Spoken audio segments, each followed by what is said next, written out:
Hey guys, welcome back to the Red Bed. Today I've got 2 hours of real life Reddit stories lined up, perfect for chilling out, falling asleep, or just running in the background. And while you listen, I'll be sharing some hardcore gameplay I got today, where I basically spend most of the time building my base. And near the end of the vid, I'll be sharing my friend's POV, where he checks out some ocean monuments. I'm also trying to post these videos daily, so if you're enjoying them, consider dropping a sub. But anyways, kick back, relax, and enjoy. This first story is about a kid whose parents thought abandoning him on the side of the road was an appropriate punishment, but instead of learning some harsh lesson, he ended up with a free pony ride. I work on a farm, and I keep my horse there. One morning, my boyfriend and I decided to go for a trail ride. Now, when I say trail, it's not like some scenic forest path with wide dirt tracks. It's literally just the road that winds up the mountain near the farm. The road isn't exactly safe for pedestrians or horses. There's no sidewalk, barely any shoulder space, and while most cars move slowly because of the incline, there are blind curves that can get sketchy fast. The way we handle it is simple. Whenever we hear or see a car coming, we pull into a driveway or a pull-off until it passes. Not ideal, but it works well enough. We were heading back to the farm, riding up the incline, when I heard a car approaching. I pulled my mare into a driveway, while my boyfriend, who was a little farther behind, eased his horse off to the side. A van came up the hill and passed by me. Weirdly, its side door was wide open, but I didn't think much of it at first. I turned back to my boyfriend and said, "That's odd, their door was open." He was still watching and said, "Hey, I think we should go back. I think someone, or a kid, is walking on the road." I thought I heard someone yell, "Walk." That got my attention right away. So we turned our horses around and headed back down. Sure enough, as we crested the little rise, we saw a boy walking on the road. He couldn't have been older than 12 or 13. He had a phone in one hand, tears on his face, and he was clearly upset. My boyfriend asked if he was okay, and the kid said yes, but it was obvious from his voice that he wasn't fine at all. I put two and two together and asked if his parents had kicked him out of the car. He nodded and said, "Yeah." I was stunned. Who abandons their own kid on an unfamiliar mountain road, in a state they don't even live in, as some kind of punishment, and on a road with no sidewalk, with blind corners, where cars can whip by faster than they should? It honestly made my blood boil.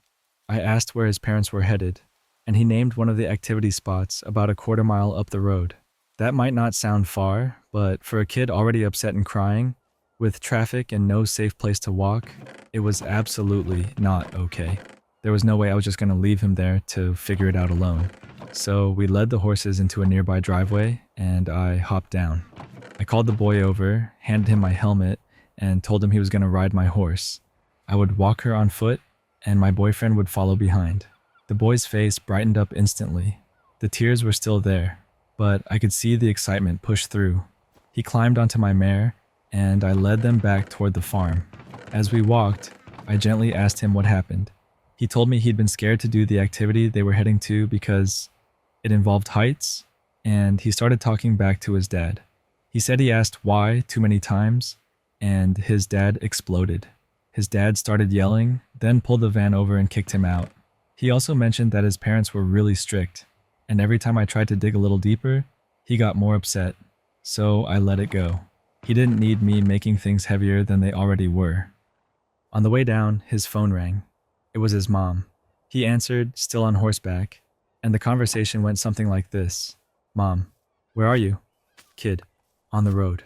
This nice lady let me ride her horse." Mom, "What did you tell her?" Kid, "That I got kicked out of the car." Mom, "Did you tell her why? Did you tell her you were being disrespectful?" Kid, "Yes." At that point, the boy handed me the phone, and I could see relief on his face, like he wanted someone else to take over. I introduced myself to his mom and explained that I put him on my horse so he wouldn't have to walk, and that we were almost back to the farm where I could drive him up the rest of the way. She immediately said she'd come pick him up, asked where we were, then hung up quickly. 5 minutes later, she pulled up in the van. I helped the boy down, and he gave me back the helmet.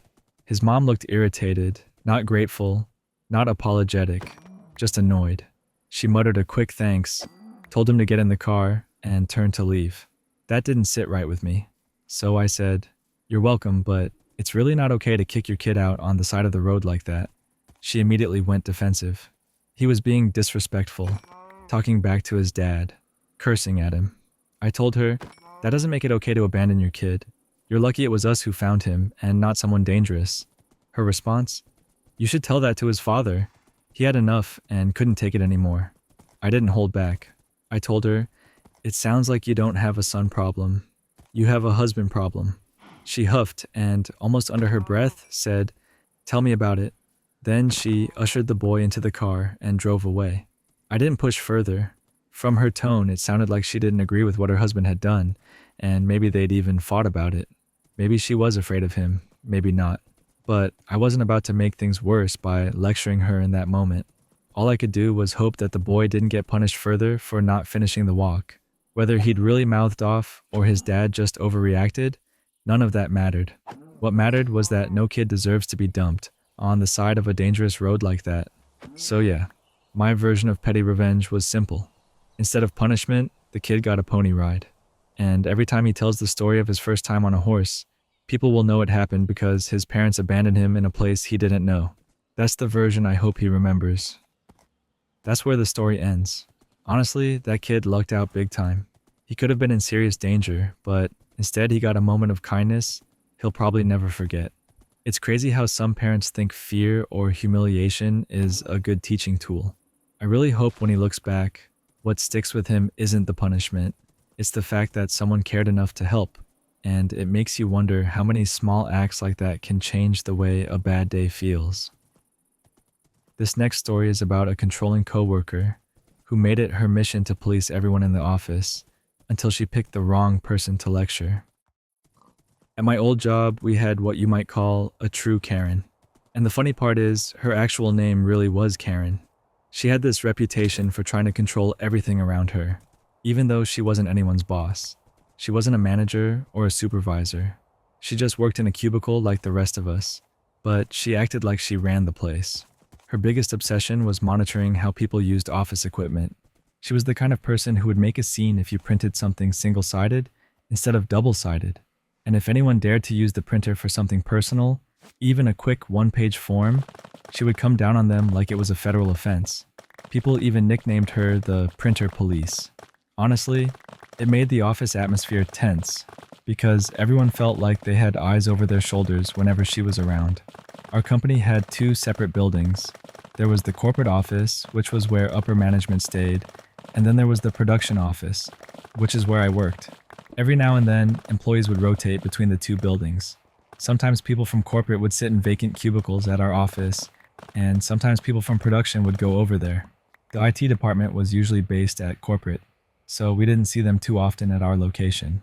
One week, though, the IT team came over to our production office because they were doing some system upgrades. A few of them set up in the open cubicles near Karen. She didn't know who these people were, and instead of minding her own business, she decided to do what she always did, watch them closely, and see if she could catch them breaking some rule. At one point, one of the IT guys was checking the weather forecast. To give some context, this wasn't against the rules at all.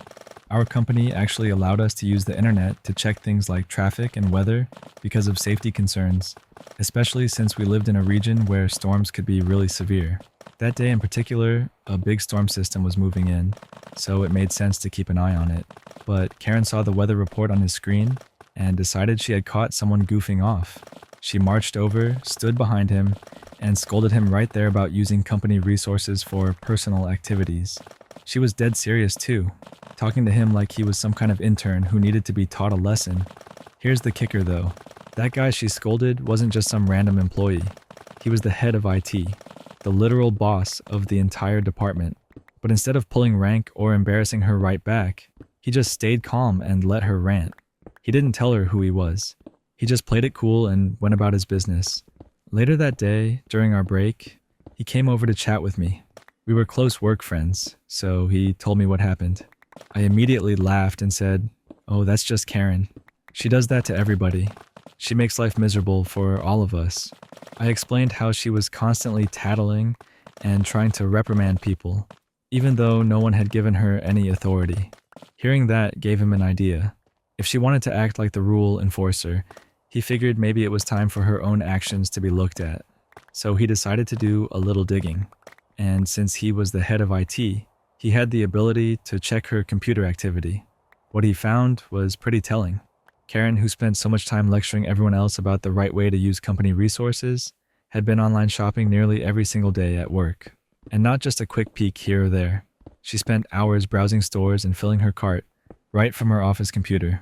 Because she had her own office space with a door, no one ever noticed or called her out. That very same day, after lecturing the head of IT, she went back to her office and actually bought herself a blouse online. It was the definition of hypocrisy. Eventually, he reported everything he found. Management took it seriously because misuse of company internet and wasting work hours wasn't something they tolerated. About a week later, she was officially let go. They didn't just fire her quietly either. They had security walk her out of the building. Looking back, it's ironic. If she had just minded her own business, no one would have dug into her browsing history. She probably could have coasted along for years, doing her online shopping in secret, but because she couldn't resist scolding the wrong person, she set herself up for her own downfall. In the end, her need to police everyone else is what got her caught. That's where this story ends. That one's kind of funny because it shows how people who nitpick the most usually have the biggest things to hide. It's like she built her own trap without realizing it. I bet the office felt way lighter once she was gone. Sometimes the person making the most noise is the one dragging everybody down. This next story is about a parent who found themselves in a crowded market, dealing with a rude stranger, and decided for once not to back down. I'm usually the kind of person who avoids confrontation at all costs. I don't yell, I don't argue, and if someone's rude to me in public, I usually just swallow my pride, move aside, and stew about it later. That's been my pattern for as long as I can remember. But this time, in the middle of a packed and noisy public market, I surprised myself. For once, instead of shrinking back, I stood my ground, and it felt oddly empowering, especially because my two little kids were right there watching the whole thing unfold. The four of us, me, my spouse, and our two kids, who are both under 6, had decided to go to this market for a late lunch. It's a huge place, mostly indoors, with rows of vendors selling everything from produce to handmade jewelry, and restaurants tucked into every corner. The whole setup is designed to maximize space, which means the corridors are narrow and crowded, and the sound of dozens of conversations blends with the smell of food cooking just a few feet away. It's lively, but when you're trying to navigate it with 2 kids in a stroller, it can feel like you're in the middle of organized chaos. We got ourselves on the wait list for one of the restaurants. It was busy enough that there were several families ahead of us, and the host had a system that I'd never seen before. Instead of having whole groups waiting inside, the host would send one person from each party upstairs to wait for a table, and the rest of the group had to stand outside in the corridor. That way, when the upstairs person got the signal, they could come back down to collect their family. It wasn't the worst idea, but it definitely added to the already cramped situation outside the restaurant. My spouse went upstairs to wait for the table, and I stayed with the kids. At this point, both children were tired. One was sitting in the stroller, slouched with that spaced out look kids get when they're on the edge of a meltdown, and the other was standing beside me, holding my hand. To my relief, they were both being calm, which felt like winning the lottery in a place that overstimulating. I tried to tuck us off to the side, near the doorway of the restaurant, but not actually in it, making sure we weren't blocking traffic in the corridor. The idea was to stay close enough that my spouse could spot us quickly, but not so close that we got in anyone's way. We were doing fine, chatting quietly, counting things on the wall, keeping the stroller still, when suddenly I heard a woman's voice directly behind me. She spoke loudly enough for everyone nearby to hear, and her tone was sharp, dripping with irritation. She said, "Well, I'm trying to look at the menu, but I can't." For a second, I froze. My brain did that instant panic thing it always does when someone calls me out in public. I turned and saw her, a middle-aged woman standing with a man who looked equally annoyed. They were craning their necks in this exaggerated way, tilting their heads back and forth as though they were straining to see around me. Then I noticed what I hadn't seen before, a tiny menu taped up on the wall right next to where I was standing. It wasn't obvious at all, surrounded by other flyers and posters, but apparently I had been blocking it. Normally, this would have been the point where I went red in the face, stammered an apology, and shuffled off in embarrassment. That's my usual script. let the rude person win just to avoid a scene. But something about her delivery, the way she went for the public humiliation route instead of simply asking me to step aside, made me stop. It wasn't just about me anymore. My kids were standing right there, and I didn't want them to see me shrinking down and taking that treatment without a word. I felt this odd little burst of courage, almost like a cartoon voice in my head saying, "Not today, Zerg." It was so random, but it made me smile for a half second and gave me the push I needed. I turned toward her fully, took a steadying breath, and in the calmest, kindest, but also firmest voice I could manage, I said, "You could have just asked me nicely, and we'd be happy to move." The shift was immediate. Instead of me getting red and flustered, she did. Her face went pink, and she started sputtering, clearly not expecting to be called out. She had wanted me to feel embarrassed, but suddenly she was the one fumbling for a response. I didn't drag it out or make a bigger scene. I just gently scooted the stroller and my other kid a few steps down the corridor so they could see their precious menu, and we went right back to chatting like nothing had happened. It wasn't some clever one-liner that left the crowd gasping.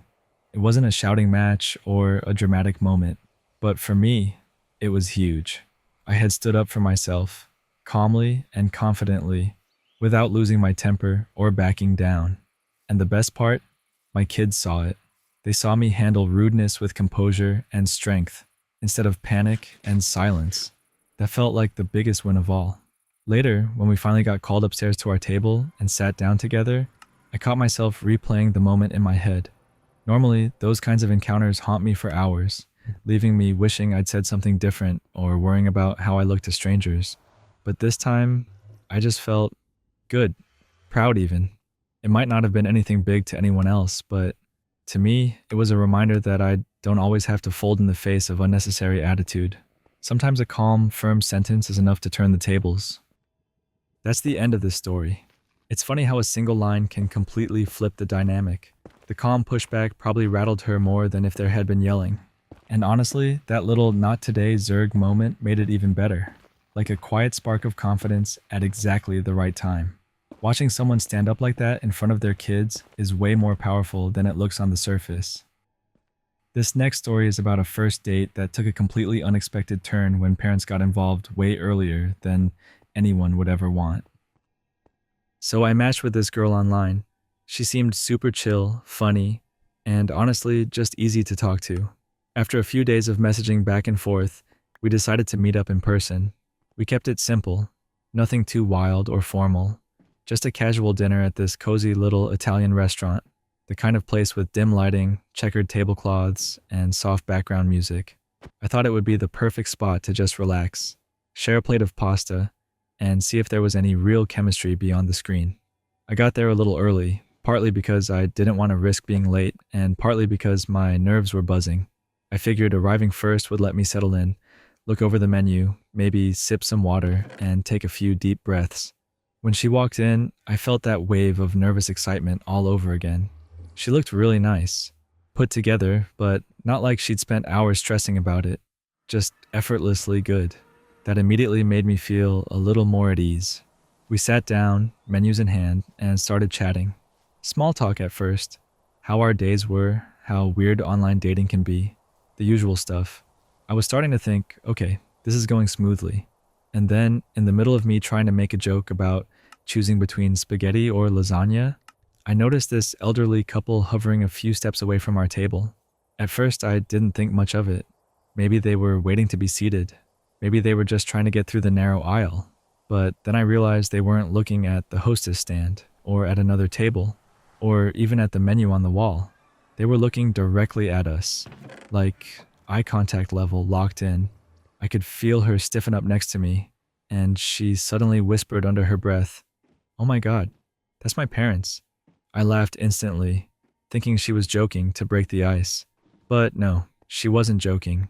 The couple started walking straight toward us, and I watched as the color drained from her face. She looked like she wanted the floor to open up and swallow her whole. Her mom got there first, all smiles, and without missing a beat said, "Oh honey, introduce us."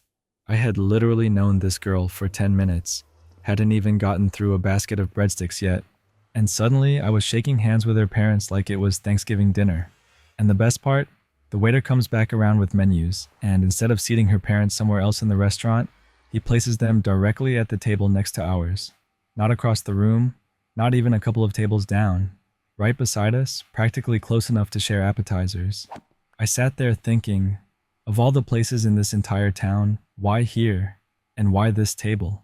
So, instead of a cute first date full of casual flirting and lighthearted conversation, I spent the evening trying to charm not only my date, but also her mom and dad.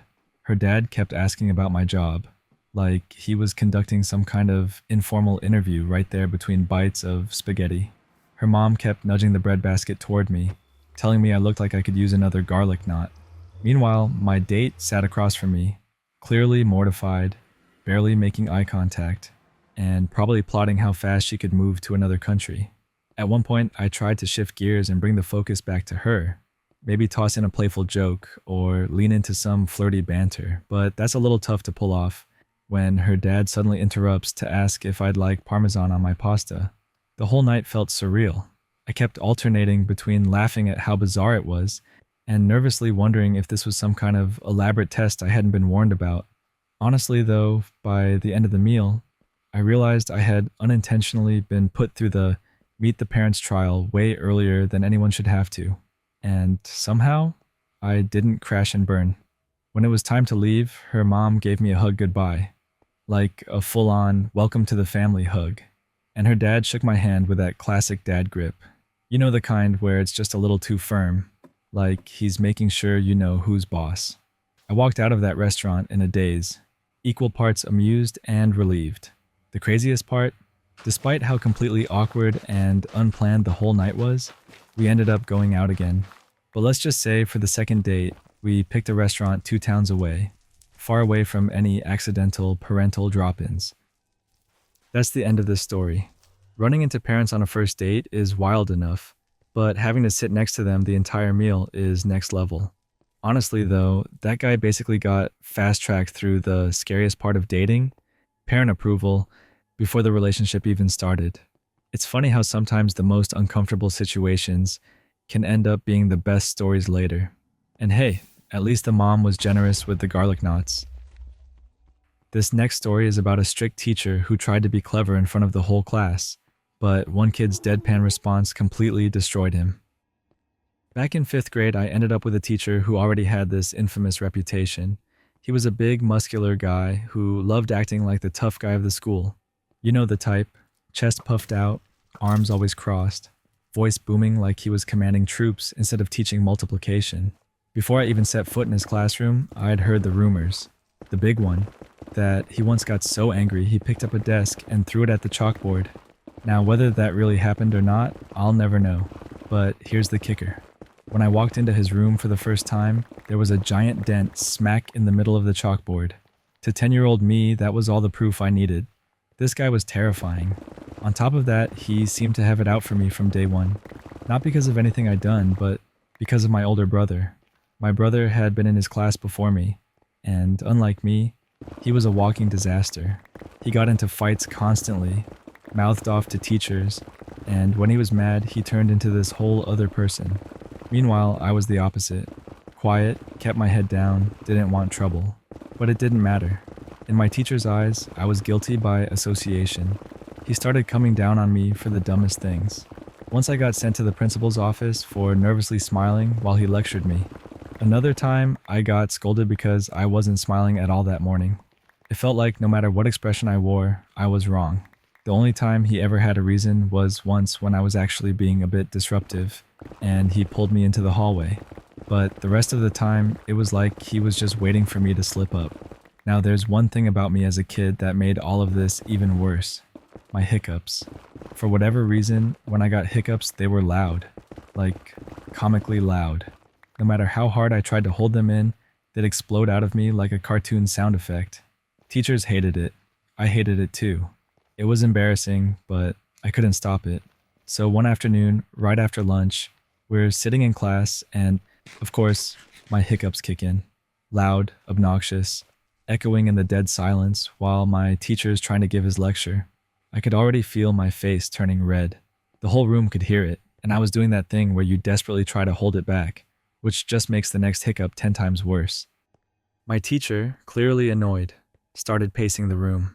He strutted up and down the aisles like he was inspecting troops, making his way toward my desk. And then, in the kind of decision that makes you wonder how some people even get teaching jobs, he decided he was going to scare the hiccups out of me. Instead of, I don't know, clapping his hands or making a loud noise, he crept up behind me and slowly raised his hand like he was about to choke me. He was literally making this exaggerated motion like he was going to strangle me, right there in the middle of class. Now, I don't know what came over me, because I was usually shy and quiet, but something in me just flipped. I turned to look up at him, kept this big calm smile on my face, and said loud enough for the entire room to hear, "That won't work on me, because my brothers strangle me all the time." The silence that followed was legendary. The entire class froze. You could practically hear 30 kids' brains short-circuiting at once. My teacher's tough guy persona instantly cracked. His eyes went wide, his face went pale, and it looked like his whole soul left his body in that moment. For a few seconds, no one moved. No one even breathed. It was the kind of silence where you could drop a pencil and it would sound like an explosion. Every kid in the room was looking back and forth between me and him, waiting to see if the man was about to explode or just melt into the floor. Finally, with the most awkward voice I've ever heard from him, he muttered, "Go.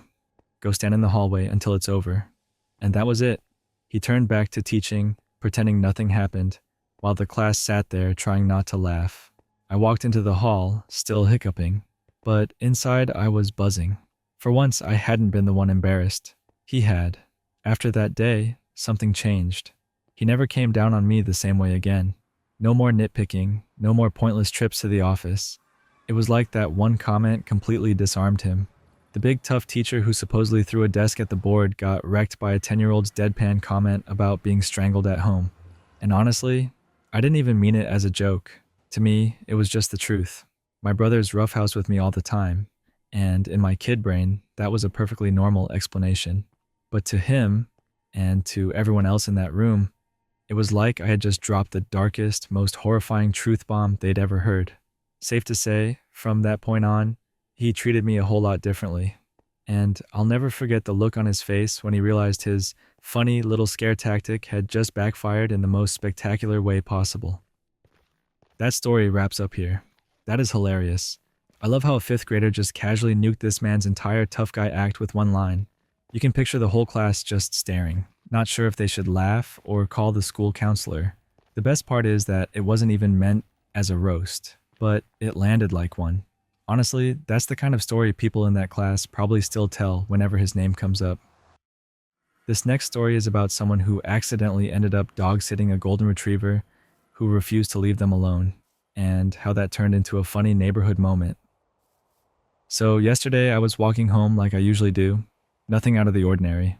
I had my headphones on, zoning out to some music, enjoying the late afternoon air. It wasn't too hot, not too cold. One of those comfortable days where the sun isn't glaring down, but there's just enough light left to make everything glow a little golden. I was halfway lost in my own thoughts when I noticed a dog trotting next to me. I glanced down and realized it was a golden retriever, tail wagging like we'd been best friends forever. At first I just figured we were coincidentally walking the same direction. No big deal. Dogs wander. But after about a block, I realized this wasn't a coincidence. This dog had made a choice. By the time I got closer to my street, it was clear. The golden retriever wasn't just walking near me, it was walking with me. Every time I slowed down, it slowed down. Every time I sped up, it sped up. It even looked up at me with that goofy dog smile like, "Yeah, this is happening. You're my person now." I thought maybe it would peel off once I turned onto my block, but nope. It stuck to me like glue. And before I knew it, I was standing at my own front door with this random dog sitting politely at my feet like it had a leash and was waiting for me to let it inside. Here's where the panic kicked in. Across the street, my neighbors were out, and I had no idea if this was their dog, someone else's dog, or just some escape artist from another block. I didn't want to look suspicious, like I'd stolen someone's beloved golden retriever right off the sidewalk. But I also didn't want to leave the dog wandering around if it really was lost. It just sat there, tail sweeping the porch, eyes locked on me like, "So what's for dinner, roomie?" I tried the usual stuff, gesturing for it to leave, pointing back toward the street. even saying "go on" in that stern but kind voice people use with dogs. Nothing worked. The more I shooed, the happier it looked, like I'd just invited it to a party. Finally, I gave up. Clearly, this dog wasn't going anywhere. So I did what I thought was the most logical thing at the time. I let it hang out with me. First, I grabbed a bowl and gave it some water because it was panting a bit. Then, because I couldn't stand the thought of it being hungry, I split one of my leftover sandwiches with it. That sandwich was supposed to be my midnight snack, but apparently fate had other plans. So there we were, sitting in my living room, me on the couch with crumbs all over my shirt, and this golden retriever stretched out on the rug, like it had lived there its whole life. I turned on Netflix out of sheer awkwardness, and ended up half watching a show while sneak glancing at this dog that had unilaterally decided we were now roommates. An hour later, just as I was starting to accept my new life as a surprise dog owner, I heard frantic yelling outside. I peeked through the window, and there was my neighbor across the street running toward my porch. She was shouting, "There you are, Daisy." Turns out the dog had a name, a family, and a reputation for sneaky little adventures. Daisy apparently was a master escape artist. My neighbor looked both relieved and out of breath, and when she saw Daisy lounging in my living room like royalty, she burst out laughing. I scrambled to explain that Daisy had just followed me home and refused to leave, but my neighbor wasn't upset at all. She was just thankful Daisy had picked a safe place to park herself during her adventure. Meanwhile, I was sitting there with a water bowl on the floor, crumbs from my sacrificed sandwich still on my shirt, and Netflix still running in the background. The whole scene screamed bonding session, and honestly, it was kind of hilarious. In the end, Daisy went home happily, wagging her tail like the whole ordeal had just been a fun side quest. My neighbor thanked me about a dozen times, and I stood there awkwardly like, no problem, anytime. As if I had intentionally signed up to be the neighborhood dog sitter. I guess that's just how it goes sometimes. You try to mind your own business, and next thing you know, you're feeding sandwiches to a golden retriever that isn't even yours. And the best part? Now every time I see Daisy across the street, she looks at me like we've got an inside joke. Like she knows I caved and let her take over my living room for an afternoon. Honestly, she's not wrong. I was way too polite to tell a dog no. And somehow that makes me the unofficial backup babysitter in the neighborhood. That's the end of this story. I think the funniest part of this one is how easily the narrator just accepted their fate. Like, most people would freak out and call animal control, but instead it turned into a Netflix and sandwich hangout with a random golden retriever. It's the kind of situation you don't plan for, but once it happens, you just roll with it. And honestly, I respect Daisy for having the confidence to pick a stranger and say, "Yep, this one's mine now." Sometimes dogs just know who's going to cave first. This next story is about a family who opened their home to two people abandoned by their parents, even while facing struggles of their own. Growing up in Central Florida, it was just my brother and me, the only biological kids in our family. There's a 9.5-year gap between us, so for a lot of my early childhood, he was already a teenager, and I looked up to him. My parents weren't exactly the kind of people you'd expect to take in strays, at least not based on the environment and mindset of the community around us at the time. Looking back, it's surprising in the best way how things turned out. When my brother was in high school in the early 2000s, he became close friends with a girl named Layla.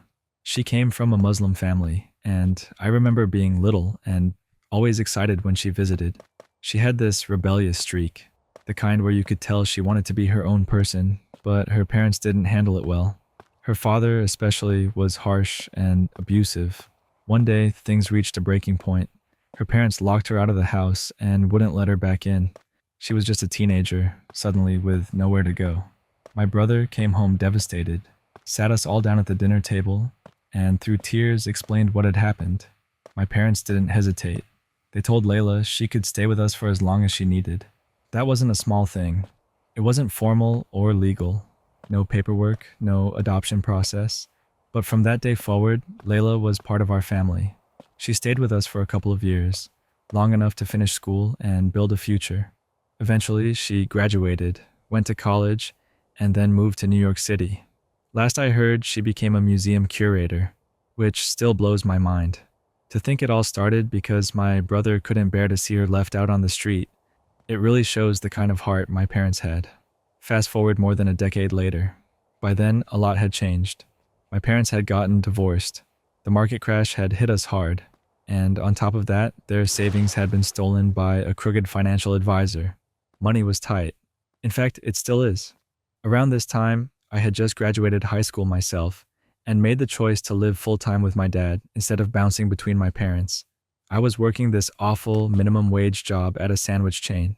One of those jobs where you come home tired and greasy and wonder how long you can keep it up. That's where I met a mutual friend of a friend, a girl named Emily.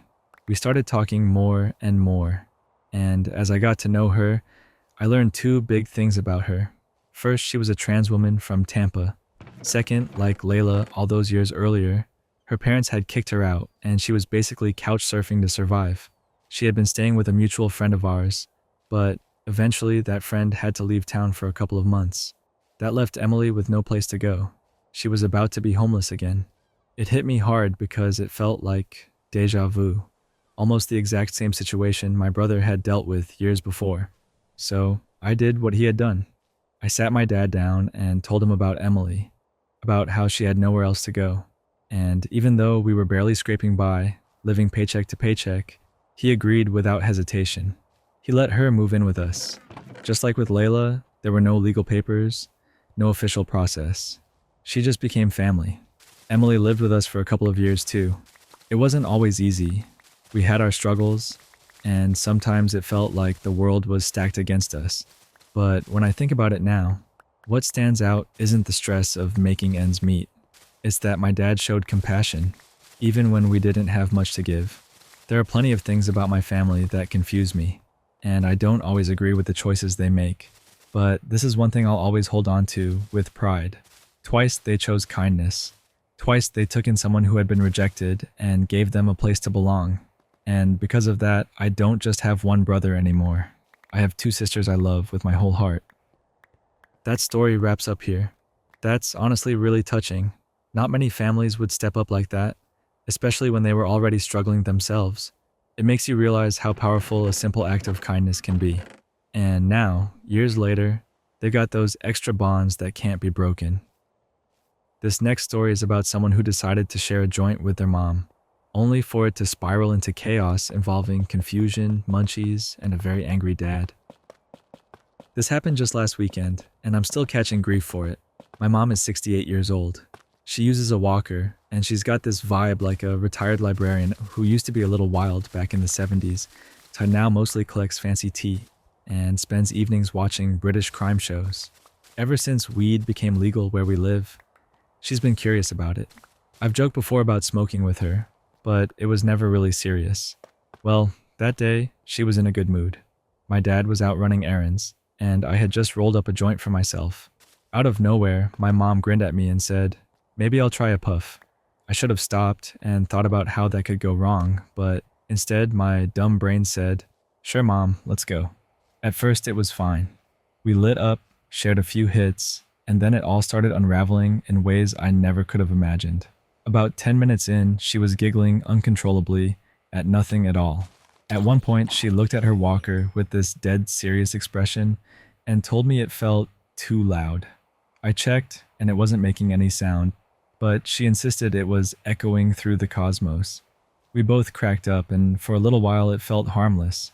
Just me and my mom laughing together, like we were in on some weird joke the rest of the world couldn't hear. 20 minutes in, I told her we should head back inside. Now, our house is a one-story, but there's a small step up to the front door, or a ramp, a few feet away. I told her clearly, use the ramp, not the step. She nodded like she totally understood, then marched right up to the step, stood there for a solid 90 seconds, and just stared at it like it was a calculus problem. I reminded her about the ramp, and she whipped around and said, "Where the hell is the ramp? Did someone move it?" "No, Mom. The ramp was exactly where it had always been. I had to guide her over like I was some kind of baked shepherd leading her lost sheep. Eventually, she made it safely inside. By the 30-minute mark, the munchies hit her like a freight train. I left her alone in the kitchen for 5 minutes to grab her a blanket. When I came back, it looked like a dessert crime scene. She had 3 empty ice cream containers in front of her, spoon still in hand. 2 were the cheap, generic ones, but the third was the fancy ice cream my dad buys for himself. The stuff he hides behind the frozen peas so no one else will find it. He rations that ice cream like it's gold, and she had absolutely demolished it. All of it. I asked if she even realized she had eaten Dad's stash, and she looked at me with these wide, innocent eyes and said, "I only meant to take a bite to see if I liked it." Then she paused and added, "Oh, that explains the peas." Fast forward an hour. My dad comes home, and I try to casually steer him away from the freezer, but of course he goes straight to it. The second he opens the door and sees the empty spot where his precious ice cream was hidden, he lets out this soul-deep groan of despair. Before he can even say a word, my mom throws herself onto the couch and starts fake snoring like she's been asleep for hours. She committed to it too, eyes shut, soft little snores, acting like she hadn't been up wreaking havoc. And just like that, the blame landed on me. According to my dad, I was the villain for corrupting my mother and letting her get stoned and steal a man's joy. I tried to defend myself, but it was pointless. He was heartbroken about his ice cream, and my mom wasn't breaking character from her nap act. At the end of the day, I got banned from ever smoking with her again. That story wraps up here. I can't lie, the image of her pretending to be asleep while her husband mourns his ice cream is hilarious. The walker being too loud might be one of the best high thoughts I've ever heard. Honestly, the whole night sounded like a sitcom episode just waiting to be filmed. Still, I can see why the dad wasn't laughing when he opened that freezer. This next story is about a group of older regulars at a coffee spot who decided to confront a stranger over handicap space, only to be completely shut down in the most unexpected way.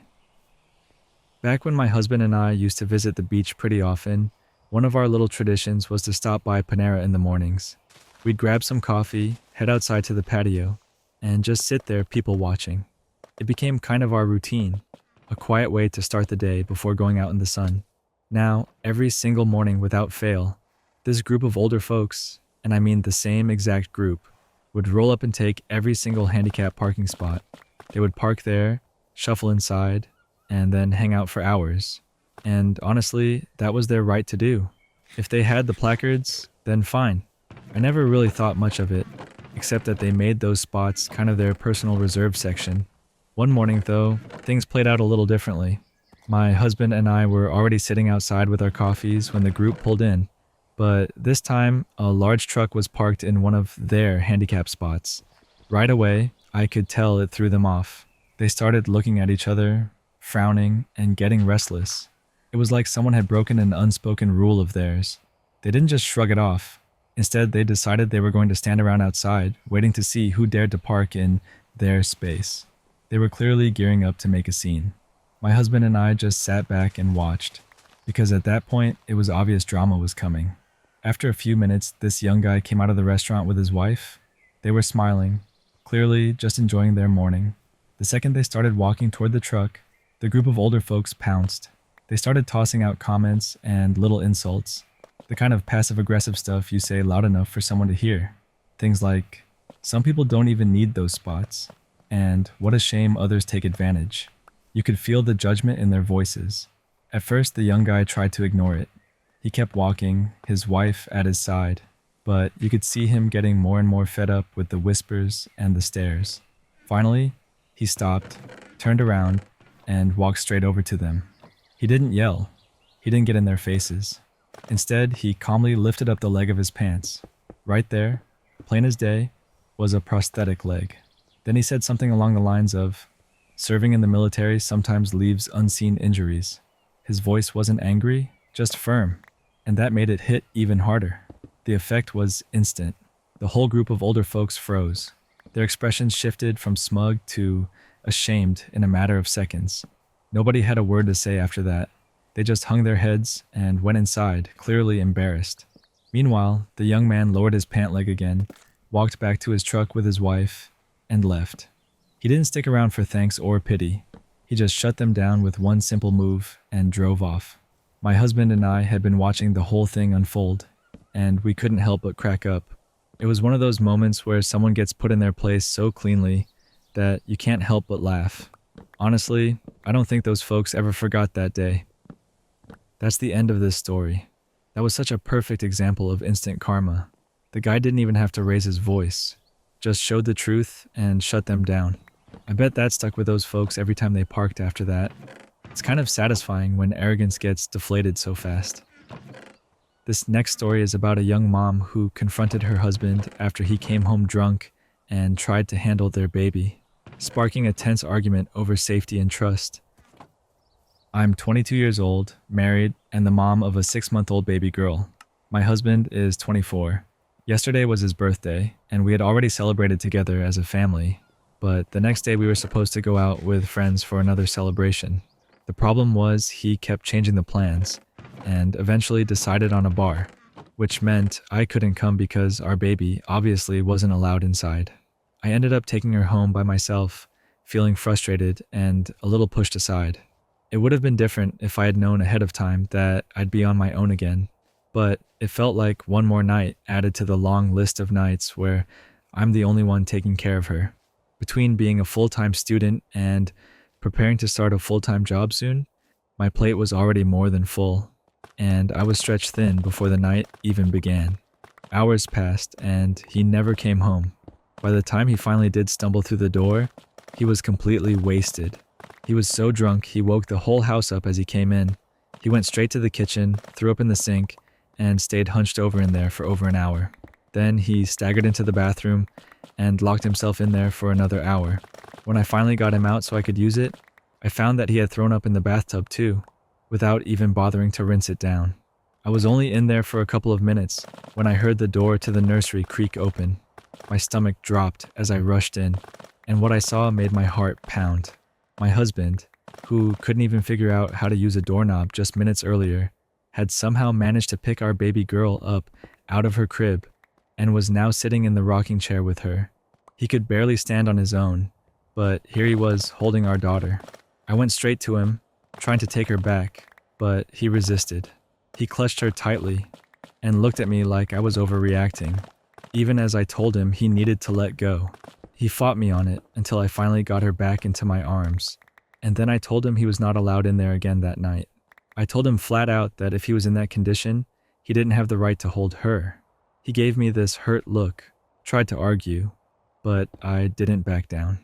Eventually, he walked away, and I locked myself and the baby in my bedroom for the rest of the night. Some people might wonder if this was just one bad night, but that's not the full story. He used to drink like this all the time before our baby was born. Back then, he wasn't physically abusive, but he would get loud, mean, and aggressive, and we fought constantly over it. Eventually, after too many arguments, he cut back. For a long stretch, I really thought he had it under control, and when we decided to start a family, it had been nearly a year since he'd gotten that bad. After I got pregnant, though, little by little, the drinking started creeping back in. This night was the first time in nearly 10 months that he had gotten back to this level, and it shook me because it felt like all the old patterns were returning. I want to be clear that I don't keep him from our daughter when he's sober. He's had plenty of chances to bond with her and hold her, and I've never interfered with that. But when he's stumbling around drunk, throwing up in the sink, and unable to stand, I will not risk her safety. This was the line I had to draw. The next morning, he seemed to realize how serious things had gotten. For the first time, he actually agreed to check himself into inpatient care. I also made it clear to him that if anything like this happens again, I'll be moving back home to my family, even though they live 1,500 miles away. They've already promised to help me with money if it comes to that. For now, I'm focused on starting my job, saving every bit of money I can, and keeping an exit plan in place just in case. No matter what happens, my priority will always be protecting my daughter. That's where the story ends. The way she handled that situation makes a lot of sense, especially with how unsafe things could have gotten. It's rough seeing someone slip back into old habits, but locking the door and drawing that boundary was the only real move she had. At least he's finally taking a step toward help, but it definitely feels like one of those moments where everything hangs in the balance. This next story is about a teenager who refused to skip work to babysit his half-siblings, which caused a major blow-up with his dad and stepmom. I'm 17 and I've been focusing hard on school and work because I'm trying to save money and plan my way out of my dad's house. Things have been tense for a while, especially since he remarried and had more kids. But I've made it my goal to stay on track so I don't have to live there any longer than necessary. I've been working every chance I get, and my dad knows I'm serious about leaving once I turn 18. though I don't think he fully believes me. This whole argument happened on Saturday. I was already scheduled to work that day, and a couple of days beforehand, on Thursday, my dad's wife, Heather, came to me and said I needed to call out. She had a doctor's appointment and wanted me to babysit my 3 half-siblings, all of them under the age of 3. I told her no. I wasn't going to cancel work for that, and she'd need to find someone else to watch them. My dad backed her up, of course. He told me his job was more important than mine and that I shouldn't be so locked in on work and school that I ignore my family. He said I should just take the day, babysit the kids, and enjoy being a big brother. I told him straight that I wasn't doing that. I was going to work, no matter what they wanted me to do. Saturday came around and my dad left early for his job. Heather was still getting ready in the morning, and she told me her appointment was at 9 and she was leaving by 8, which meant she expected me to stay with the kids. Instead of sticking around, I skipped breakfast, left the house early, and grabbed food somewhere else before heading into work. While I was walking away, I could hear her calling after me, but I didn't stop. My phone started blowing up too, but I just kept going. By the time lunch rolled around, I had about 10 missed calls from Heather, and then 5 calls and 4 texts from my dad. They were all about me ruining her appointment and leaving her without anyone to watch the kids. I didn't answer any of it. I just finished my shift and went home at around 3 in the afternoon. The second I walked in, Heather started yelling at me, cussing me out for leaving. She said I knew about her appointment and chose to be spiteful. My only response was to remind her that she knew I wasn't calling out of work. When she tried to take my phone from me, I refused to hand it over. Later that evening, my dad got home and he was just as angry. He sat me down and lectured me for leaving Heather without a babysitter and for refusing to make time for my siblings. He told me that as part of the family and as someone living under his roof, I owed it to everyone to contribute. According to him, I had walked out on my siblings, and they didn't deserve that. He said Heather didn't deserve to miss her appointment just because I was bitter about him remarrying. Then he added that if I kept acting like this, I'd ruin every family relationship I had. By the next morning, they both expected me to apologize, or at least act like I regretted what I'd done. But I didn't. I went to work like usual, with 0 remorse. The truth is, I don't feel bad at all. Babysitting 3 kids under 3 with no notice isn't my responsibility, especially when I already had work scheduled. The more they try to guilt me, the more certain I am that I just need to stick to my plan, save up, and move out as soon as possible. That story ends there. It's clear he's already mentally checked out of that household, and honestly, that explains a lot about his reaction.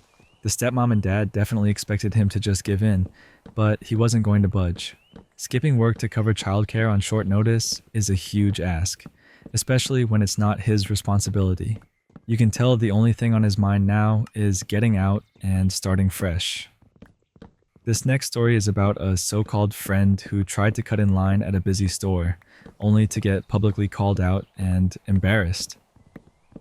I once went out to dinner with a friend and someone she knew, a girl I'll call Suzanne.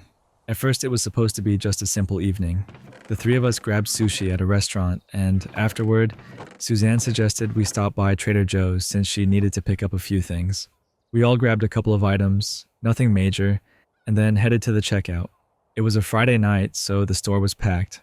Lines were long, but we eventually made it through and paid for our groceries. Right as we finished, Suzanne suddenly remembered something she had forgotten. She rushed back into the aisles to grab it while we waited past the registers. A few minutes later, she came hurrying back with her single item in hand, but instead of heading to the back of the line like everyone else, she strolled right up to the front. You could feel the shift in the air immediately. People in line stopped and stared, like they couldn't believe what they were seeing. The employee at the register looked confused and told her she'd need to get back in line. Instead of just doing that, Suzanne started arguing. She said she had already waited once, and since it was just one item, it wasn't a big deal. Everyone in line still looked annoyed, and my actual friend and I tried to cut the tension by telling Suzanne, "Just go to the back of the line." We said it multiple times, trying to get her to stop making a scene, but she was irritated with us too, like we were somehow betraying her by not defending her rudeness. After some huffing and puffing, she finally slammed the item on the counter and snapped that she didn't want it anymore. Then she stormed off. Walking out of the store, the 2 of us who weren't Suzanne felt embarrassed. It was uncomfortable watching her act so entitled in front of a line full of strangers, and it wasn't exactly the kind of behavior that made you want to hang out with someone again. But honestly, the Trader Joe's moment wasn't the only red flag that night. Back at the sushi restaurant, before we even got to the store, Suzanne had already managed to shock us once. At another table nearby, a group had left without finishing their sushi. Sitting right there on the table was this big sushi boat display with a bunch of rolls still on it. Suzanne spotted it, pointed it out, and then actually asked the waiter if she could eat what was left. The waiter looked stunned, like he didn't even know how to respond. He finally told her he couldn't stop her, but the restaurant wouldn't be responsible if she got sick. Most people would have taken that as a polite no. Suzanne, though, saw it as a green light. She gleefully grabbed the entire sushi boat from the empty table, carried it back to ours, and started feasting on it like it was the best deal she'd ever scored. She even made comments about how stupid other people were for leaving perfectly good food behind. I remember sitting there in disbelief, watching her pile food onto her plate while my actual friend and I exchanged glances. Between the sushi stunt and the line-cutting fiasco later, that was the first and last time I ever hung out with Suzanne. That's where this story finishes. Suzanne really managed to make an impression in just one night. Asking to eat someone else's leftovers and then trying to cut an entire line? That's a tough combo to come back from. The secondhand embarrassment must have been off the charts for the other two. Honestly, sometimes it only takes one outing to know you're not going to be friends with somebody. This next story is about a woman pushed to her breaking point by her mother-in-law's nonstop disruptions, leading her to fight back in the pettiest and scariest way possible. My mother-in-law has been staying with us for the month because she's between leases. My husband offered her our guest room, and I tried to be gracious about it, but after 2 weeks of her living with us, I was running on fumes. I'm a nail tech and I work from home, officially starting my first clients around 8:30 in the morning, but my day really begins at 5 a.m. because I need that quiet time to sanitize, set up my workspace, and prep for the day ahead. That early rhythm is what makes everything run smoothly. It balances well with my husband's career as a surgeon, since his hours are scattered all over the place. Normally it works beautifully, but the second my mother-in-law moved in, that balance went out the window. She constantly keeps me up at night with what I can only describe as chaos. She'll knock on our bedroom door at 11:30 or midnight to tell us something random, or because she thought she heard a noise. She'll blast the television in the living room underneath us at 1 in the morning because she can't sleep without sound. She microwaves snacks at odd hours, clangs around in the kitchen, and basically guarantees that I never get a solid night's rest. Beyond that, she is unbelievably nosy. She'll critique whatever food we have in the fridge, rearrange my kitchen cabinets without asking, and make little comments about how doing nails from home is just a hobby. Then there's the bathroom problem. We only have one bathroom upstairs, and she'll hog it for nearly an hour every morning, scrolling through her phone while I'm left panicking about being late for clients. Add to that her condescending remarks, telling me I shouldn't drink so much coffee, suggesting I dress up more for my clients, and treating me like I'm a teenager instead of a grown adult running a business. And you can probably imagine how quickly my patience ran out. After 2 weeks of this, I was so sleep deprived, I was in tears. My husband never noticed because he can sleep through literally anything. He had no idea what was happening at night. Eventually, I snapped. But instead of yelling, I decided to match her energy in my own way. If she was going to wake me up at random times, then I was going to return the favor and make it unforgettable. See, I'm not just a nail tech. I'm also a pretty skilled makeup artist. My Halloween looks are infamous among my friends. So the next morning, after she kept me up until 1 a.m., I dug out my old creepy clown costume. I did the full prosthetic makeup with shadowy eyes, painted grin, rainbow wig, the works. At 6:30 in the morning, I leaned over her bed and whispered, "Good morning," in the lowest, creepiest voice I could muster. She screamed so loud she nearly toppled out of bed. Another night, she woke me up at 12:15 because she said she smelled gas. Spoiler alert, she had left the oven on herself. The next morning, I pulled on my inflatable T-Rex suit, painted some extra shadows on the mask to make it look more menacing, and stomped into her room in the dark. The sound of me lumbering around had her shrieking again. Then came the grizzly bear act. I painted myself to look wild, with shadows under my eyes, crouched on all fours right next to her face, and let out a low growl at 5:45 in the morning. She woke up terrified, and I couldn't help but feel a little satisfied. I've pulled off stunts like this 3 or 4 times now, never on a set schedule, just whenever she kept me up. And honestly, since I started, I've been sleeping better. Partly because it's cathartic to release my frustration in a ridiculous way, but also because I think she started to tiptoe around at night, maybe scared of how I'll retaliate.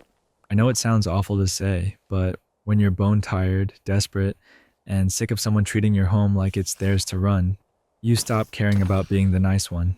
Of course, it couldn't last. She finally told my husband. He had no clue any of this was happening. So, when he found out, he was furious. He told me I was cruel, unstable, and harassing his mother. I tried to explain that I was just giving her back the same level of disruption she gave me, but he didn't see it that way.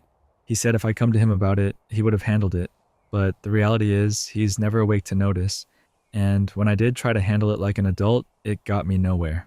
I did actually ask her early on to keep the TV volume down at night and not knock on our door so late. Her response? She literally turned the TV on right then, cranked it up, and said she can't hear well. And with my husband's giant surround sound speakers hooked up for his movies, it was beyond loud. After that, I stopped wasting my breath. Now my husband says I need to apologize to her. Meanwhile, I feel like she should be the one apologizing for wrecking my sleep, stressing me out, and undermining my peace in my own home. I'll probably end up apologizing anyway, because that's how these things usually go. But part of me still wonders who actually owes who. That's the end of this story. The clown, the dinosaur, and the bear routine honestly sounds straight out of a prank show. It's hilarious on paper, but I can see why her husband was blindsided when he found out. The funniest part is that the scares actually worked. The mother-in-law started keeping quieter at night. That's such a petty but oddly effective solution. This next story is about a hotel employee who had to turn away a newlywed couple after their wedding night because they showed up without ID or a credit card, leading to a major confrontation. I used to work at a high-end luxury hotel, and one memory that stands out is the time I ended up ruining, at least in their eyes, the night after a couple's wedding. We had their reservation on the books for a 2 or 3 night stay, and we already knew they were arriving straight from their wedding. The first night, they never showed up. As per procedure, we contacted them the next morning, and they confirmed they'd still be coming later that day. They were informed about the no-show fee, but since the room was already theirs, we assured them it would be ready no matter what time they arrived. Finally, later that day, the newlyweds showed up at the front desk. A senior front desk agent started checking them in, but there was a problem right away. They didn't have any ID and no credit card. At our hotel, both of those are non-negotiable. It doesn't matter if you're new or returning. Without them, we cannot process a check-in. The agent explained the policy, but the couple insisted. Since it was a sensitive situation, I stepped in myself. I congratulated them on their wedding, tried to be warm and professional, and then reiterated the rules. The groom was surprisingly calm and polite, but the bride was not. They explained that their house was upside down after the wedding, and they didn't know where their wallets were. I wanted to help in some way, so I bent the rules a little and told them if they could show us copies of their IDs on their phones, we could at least work with that. But when it came to the credit card, I stood firm. That's not just hotel stubbornness, it's a security and fraud prevention measure, and we never compromise on it. I tried brainstorming solutions for them. I suggested maybe a friend who lived nearby could come by to guarantee the booking. I even said we'd be happy to hold their room longer if they needed time to return home and search for their belongings. Unfortunately, none of my ideas worked for them. They insisted on being let in without a card, and when I couldn't allow it, they left. At the time, the groom seemed to understand, but the bride clearly did not. About 15 minutes later, the bride returned to the desk furious. She told me point blank that I had ruined their special day. She admitted they were technically at fault for not bringing what was required, but she said our reputation as a luxury hotel meant we should have found a way to accommodate them. She insisted we could just use the credit card on file from their no-show, which isn't how it works at all. She even suggested we let them stay, and they'd wire the money when the bank reopened after the long weekend. I had to decline again, which only made her angrier. She stormed off. announcing that she'd be filing a complaint and that I'd personally be blamed for ruining a moment she would never get back. Weeks passed, and true to her word, she sent a long complaint email. Not to the hotel, but to the CEO of the company. She wrote a nasty message calling me out by name, while still admitting that she and her husband had failed to provide proper ID and payment. When I told my boss what had happened, she fully backed me up. She agreed that I followed policy exactly as I should have. Still, to protect the hotel's reputation and show goodwill, my boss responded to the complaint by offering the couple a complimentary night. I never heard if they took us up on it, but I do know one thing. Apparently, the bride was a B-list actress I was supposed to recognize. Honestly, I hadn't even known who she was until later. To me, she was just another guest refusing to follow the rules. That story wraps up here. Turning away a newlywed couple must have been awkward, but it sounds like there wasn't really any other option. The bride clearly wanted exceptions made just because of who she was, while the groom seemed more grounded. The funniest part is that she admitted it was their fault in the same complaint email. At least the employee's boss had their back.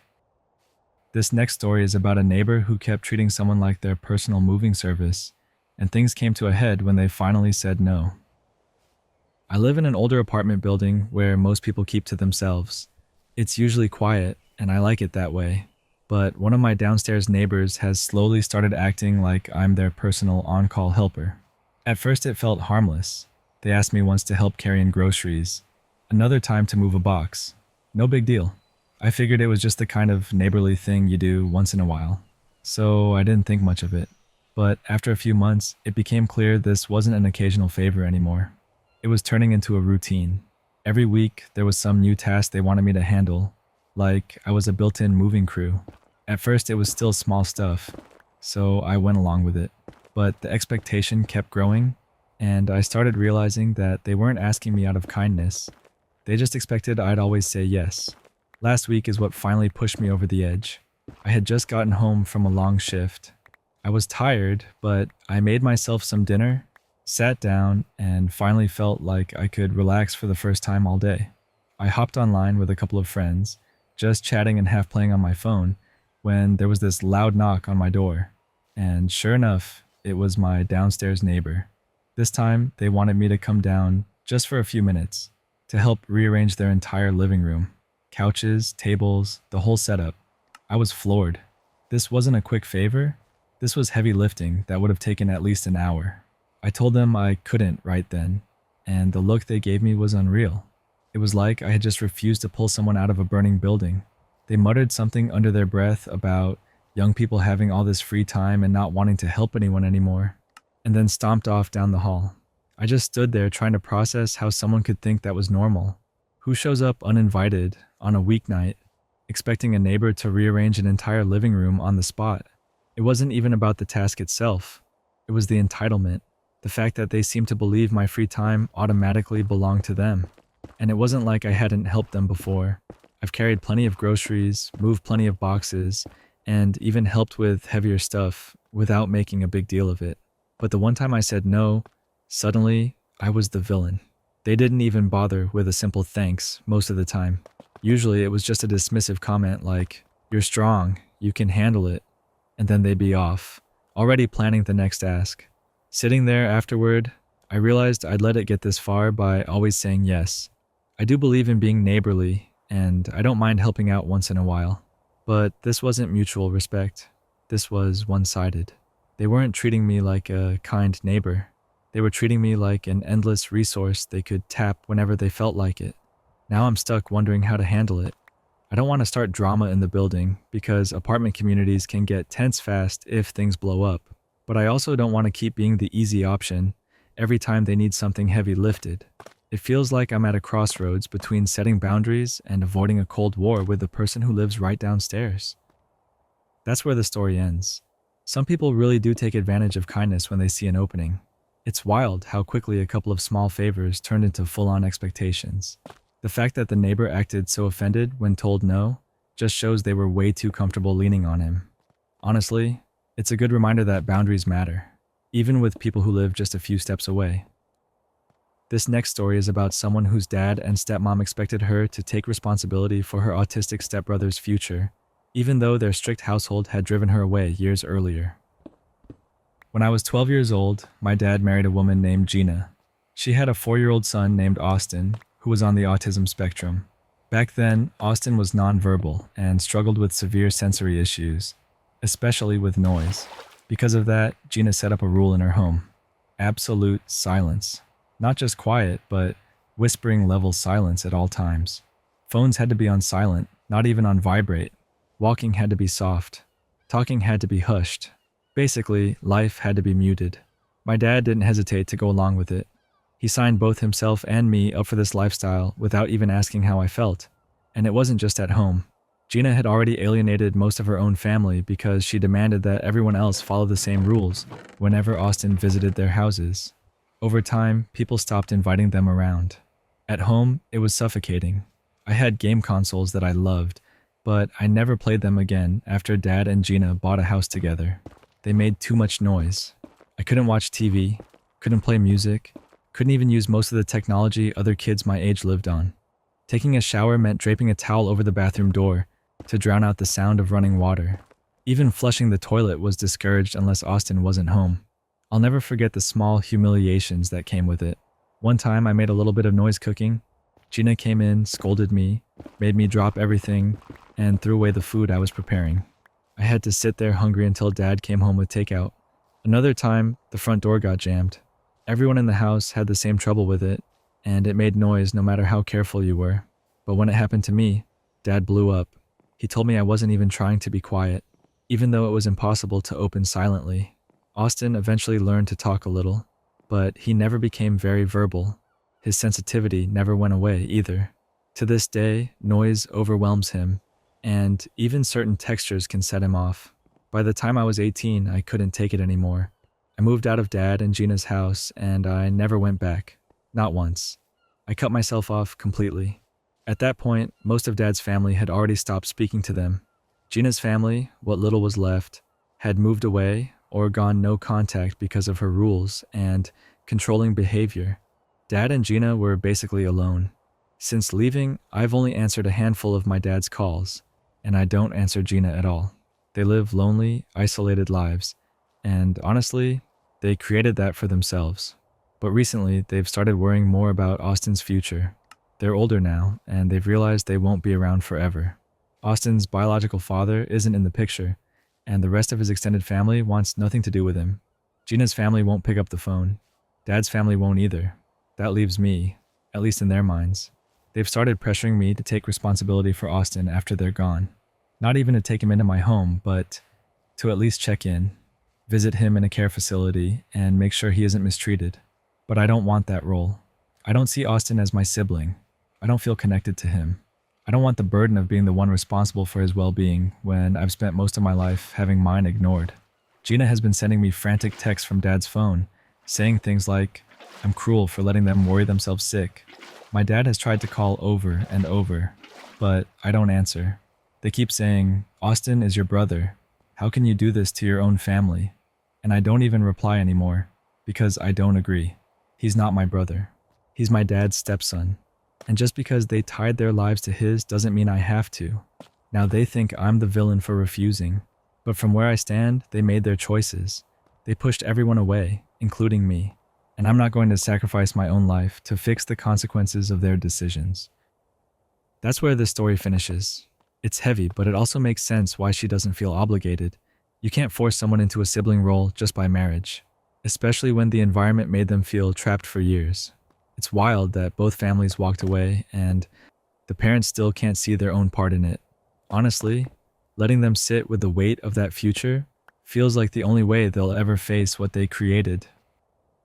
This next story is about a woman questioning her long-term relationship after a holiday with her boyfriend turned into yet another battle over his refusal to take basic care of himself. I'm 32 and my boyfriend is 43. We've been together for almost 8 years now, and on paper, we've had a pretty good relationship. We met at work, we both have solid careers, and we've managed to keep our finances separate while still sharing plenty of experiences. But lately, especially during our holidays, I've started questioning whether I want this to be my future. We're currently on our 3rd annual trip abroad together, just a little resort getaway in Europe. You'd think after 2 previous holidays he would have learned from experience. But no, on the very first day, he flat out refused to wear sunscreen. He always says he hates the way it feels on his skin. By the second day, he was badly burned. By the third, he was in so much pain he could barely move. Now, both of us are pale Northern Europeans. We don't tan, we burn. It's not exactly a mystery at this point. I ended up spending part of the trip trekking up hills, navigating shops in Spanish, and stocking up on aloe vera, after sun lotion, pain relief, antihistamines, anything I thought would help ease his discomfort. I didn't even mind doing that. What got to me was that I'd seen this exact scenario play out before. This wasn't new. He's done it every single year. And every time I find myself playing nurse while our 1 week of relaxation together is ruined. I tried to sympathize, I really did. But after hours stuck in the hotel room while he refused to take pain medication unless I begged him, I couldn't shake the frustration. I kept thinking, if this is what he's like now, what's it going to be like in 20 or 30 years? I work in healthcare. I see older men all the time who won't take their medication, who ignore basic health advice, and I couldn't help but see a future version of him staring back at me. That's not the only issue weighing on me. For the last couple of years, I've been hinting that I'd like us to move in together, maybe even buy a place. He's never made the effort. His house needs a ton of work, and he hasn't lifted a finger to get it ready to sell. So I went ahead and bought my own place. It was the right decision for me financially, but it left me wondering if we're actually heading in the same direction. Then there are the little things that don't feel so little anymore. When I ask him to help me with something, like an IKEA trip after I bought my home, or bringing board games when we visit my family, which should have been fun for him since he's obsessed with games, he'll act like it's a chore. He'll sigh or grumble or drag his feet. But when it comes to his own friends, suddenly he's patient and generous with his time. Meanwhile, I smile and make conversation with his circle, even though I have social anxiety and it isn't always easy for me. The imbalance stings more than I want to admit, and I can't ignore how it makes me feel in the relationship. I'm 11 years younger, but I often feel like I'm mothering him. I'm the one driving, planning, reminding, fixing, smoothing things over. It's exhausting. Sitting alone on a lounger during this trip, watching everyone else enjoy themselves, I found myself wondering if I pressured him into coming here. Then I remembered. He picked this place himself. I know I'm not perfect either. I've had my low points. I come from a family of alcoholics, and while I rarely drink, there were 2 times years ago when I drank too much and lashed out at him. I apologized. We worked through it, and I've made sure not to repeat it. But overall, I feel like I've been the one adapting, the one compromising, the one giving more. Now I'm sitting here questioning if I even enjoy his company the way I used to, wondering if asking for a break when we get back home would be irrational or if it's the most reasonable thing I could do. Because if this is what our holidays look like, I don't know if I want to see what the next few decades look like. That's where the story ends. Spending a holiday stuck indoors because someone refuses sunscreen 3 years in a row would test anyone's patience. What really stands out is how she feels more like a caretaker than a partner, and that's a tough dynamic to live with long term. It's not just about the sunburn, it's about the pattern it represents. Sometimes the clearest answers come when you're away from your normal routine, like sitting on that lounger with too much time to think. This next story is about a young woman with medical conditions who's caught in the middle of a fight between her friends, after one of them accuses her of using her disability to control what the group does. I'm 20 years old, and I deal with a handful of medical issues. The 2 biggest ones are a brain condition that gives me migraines and vertigo episodes, and a joint disorder that makes mobility tough. So yes, I use a wheelchair a lot of the time, and certain situations, like super loud venues, are just not manageable for me. Despite that, I've been lucky to have the same tight group of friends since middle school. There are 6 of us total, all between 19 and 23, and we're pretty different from each other. Different interests, different styles, but we've always made it work. One of my friends, I'll call her D, is super into punk concerts. She's the type who's always putting up flyers and spreading the word about local shows, and she loves dragging people along with her. For me though, house concerts are just not possible. They're rarely wheelchair accessible, they're way too loud for me, even with noise-canceling headphones, and they're just not a good environment for my health. But here's the thing. I've never once told anyone they couldn't go. If they want to see a show, I want them to have fun. I actually like hanging back at home. I've got my dogs, video games, and snacks, and honestly, that's my happy place. Plus, my friends usually bring me back merch from the shows, which is awesome. The tension doesn't come from me, though. There's another girl in the group, W, who always tries to jump in and act like my advocate. She's not someone I'm super close with. She's actually closer to one of the other friends, but she's always around. Whenever D shares a flyer for a concert, W immediately comments, "That's not very accessible. Maybe we shouldn't go." Every time she says it, I make a point to tell everyone I don't mind. I don't need them to plan around me all the time, and I definitely don't want them to feel guilty for doing stuff I can't do. A couple of days ago, the same thing happened. D shared another concert flyer in the chat, and W jumped in with, "That isn't accessible. We shouldn't go." That's when D snapped. She blew up saying that W and I were always trying to control the group. She even accused me of secretly messaging W to act as my voice and shut things down for me. I swear I've never done that. I don't even message W outside of group stuff. It turned into this huge argument. D was basically saying, just because you're in a wheelchair doesn't mean you get to dictate what we do. And two of the other friends even agreed that W shouldn't keep making everything about accessibility. I tried to calm things down. I told them directly that I didn't care if they went to the concerts, that it wasn't my thing anyway, and that I wouldn't feel left out. But D wasn't having it. She basically implied that I was only saying that to keep people from being mad at me, like I was covering myself. Then she went completely silent in the group chat. That was the weirdest part because we've all talked in that chat every single day since high school. Now I'm just left wondering if I'm in the wrong somehow.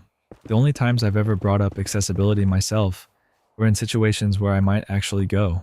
Like, when they wanted to go to a horse show, I mentioned I'd need to check if the grounds were wheelchair accessible.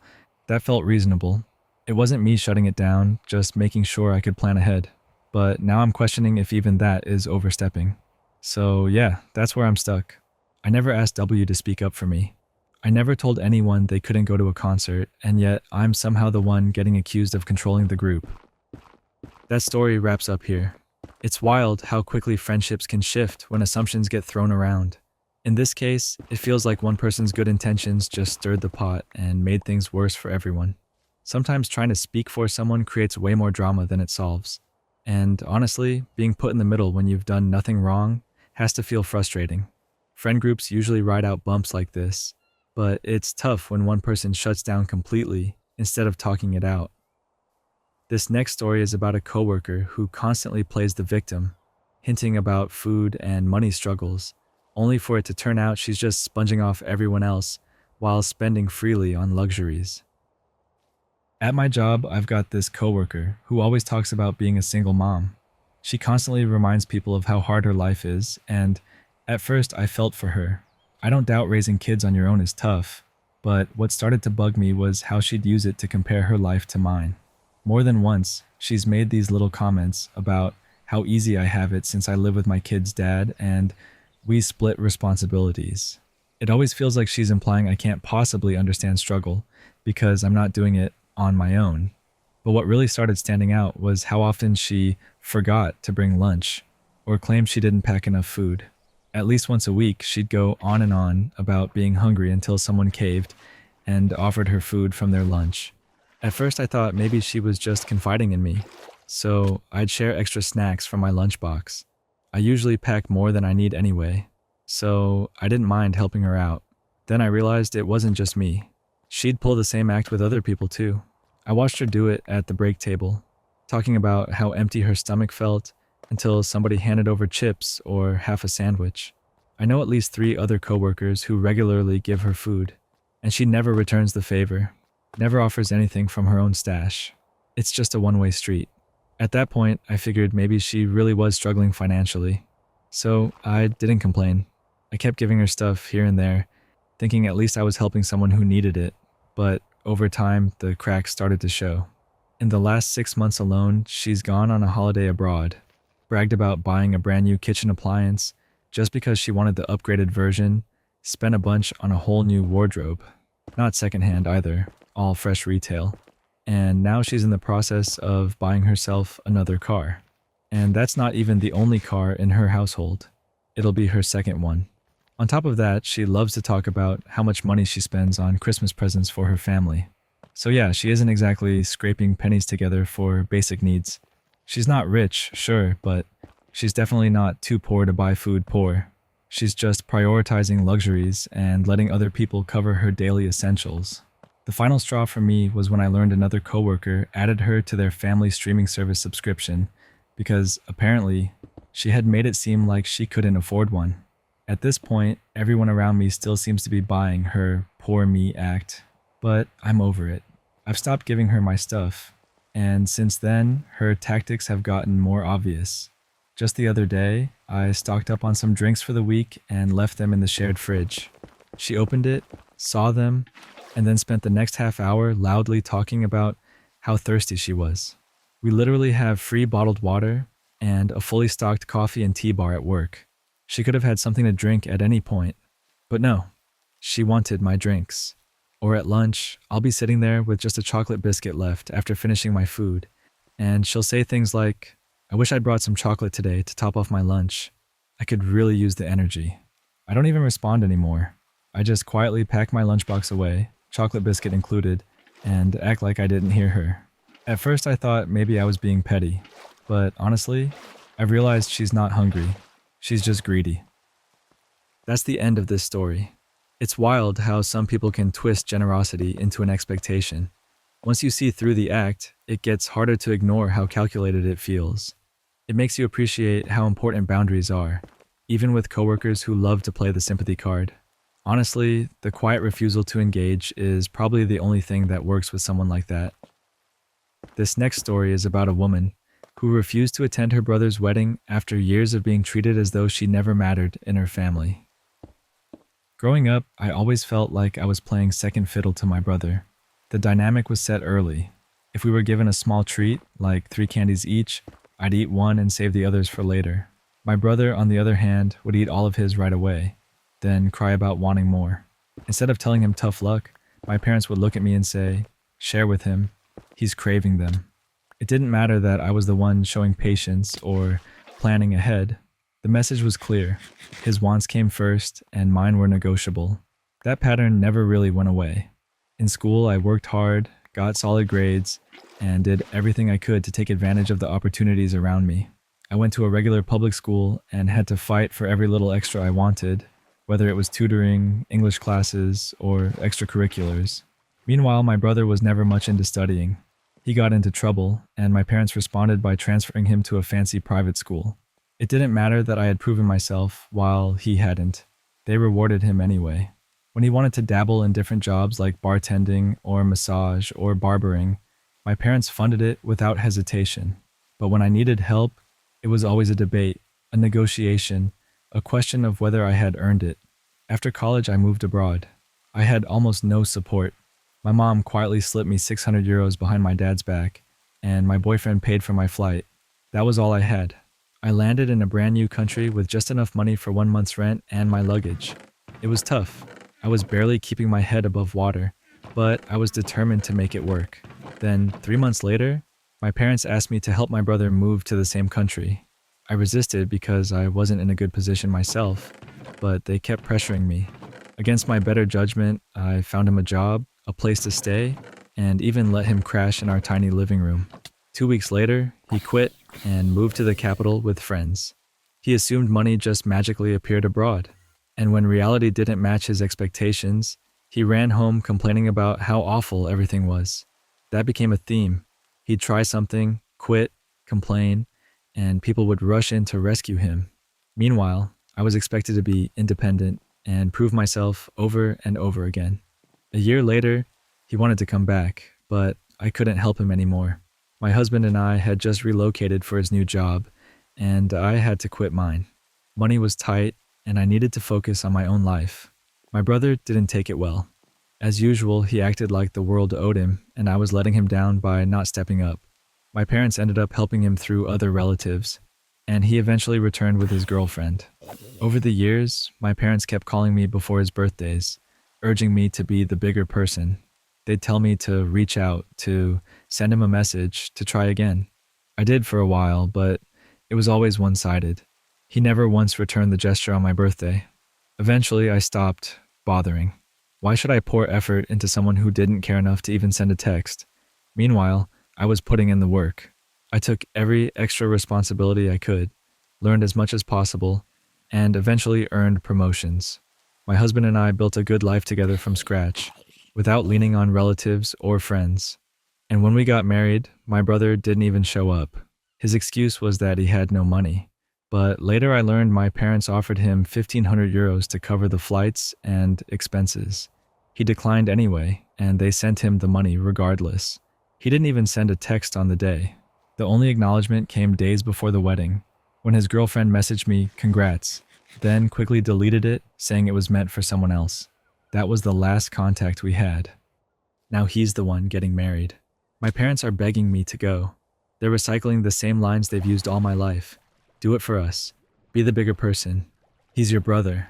But I've been the bigger person for years. And where's it gotten me?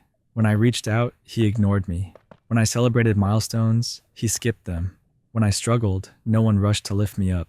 Yet the second he complains, the world bends over backwards to help.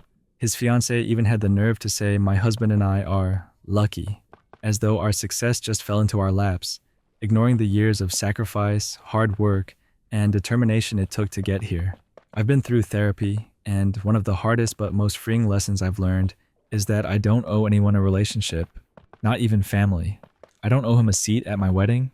I don't owe him birthday wishes, and I certainly don't owe him my presence at his wedding. If I show up, it won't be for him.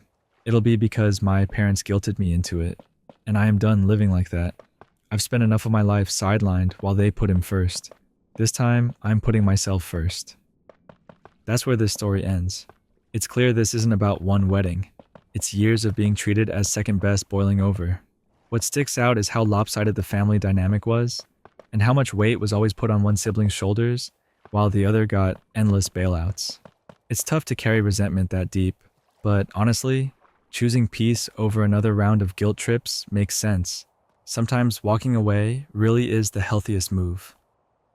This next story is about a teenager caught in the middle of a lawsuit, siding with his grandparents against his own mother, who wants to take his and his brother's college funds to pay for his half-sibling's medical expenses. I'm 17 years old, and my younger brother is 15. We grew up without our dad because he passed away when we were little. After that, our grandparents, our dad's parents, decided to step in and do something that would matter for our future. They started putting aside money for us, saving for college, and whatever else we might need later in life. It wasn't something they had to do, but they wanted to honor our dad and make sure his kids had a real chance at building a good life. Over the years, those funds grew into something pretty substantial, and even though my brother and I never touched it, we knew it was there for us when the time came. A few years later, our mom remarried. With her new husband came a step-sibling and, eventually, 2 more half-siblings. Life shifted around, and while my brother and I still loved our mom, the family dynamic was never quite the same. About a year ago, one of our half-siblings was diagnosed with a serious medical condition. It affects their bones, and the doctors said surgery could help, but even with surgery, they'd need a wheelchair and other expensive equipment for a while. The treatment plan sounded overwhelming, not just physically, but financially. That's when my mom turned to my grandparents. She asked them for money out of the funds they'd saved for my brother and me. She wanted $250,000 to help cover the surgery, the chair, and other needs. My grandparents told her no. They made it clear that this money was for their son's children, me and my brother, and not for anyone else. When my mom didn't get the answer she wanted, she came to us. She told us we needed to get the money to her, as though it was our job to hand it over. We refused, and because we refused, she grounded us for a month. Things only escalated from there. My mom got a lawyer, and pretty soon she was trying to legally force my grandparents to hand over the money. Her argument was that since the funds were meant for us, she, as our mother, had the right to decide how that money should be used. My grandparents hired their own lawyer, and their side was basically that no, she didn't have that right, because the money wasn't in her name and wasn't hers to take. That's when my mom officially filed a lawsuit against them, and I realized just how far she was willing to push this. When I found out, I told her straight up that I thought she was wrong. She wasn't just asking anymore. She was trying to take something that didn't belong to her. My brother said the same thing, and she lost it. She was furious that both of us sided against her. I tried to explain that this wasn't about us not caring about our sibling. I told her the money was from our grandparents, and our sibling isn't their grandchild. They aren't obligated to pay for this. I said it shouldn't be on me or my brother to sacrifice our future so she could get what she wanted. I even told her I hoped she lost the lawsuit, because then maybe she'd understand that she couldn't just force this through. Of course, that didn't go over well. My mom and her husband both told us we were being selfish. They said we should love our sibling enough to give up the money, and that by siding with our grandparents, we were drawing a line in the sand over money, instead of focusing on family. At one point, her husband even said if we hated them so much, we should just leave. My mom told him no, but then she looked at us and said we were basically taking our dad's death out on an innocent child by refusing to give her the funds.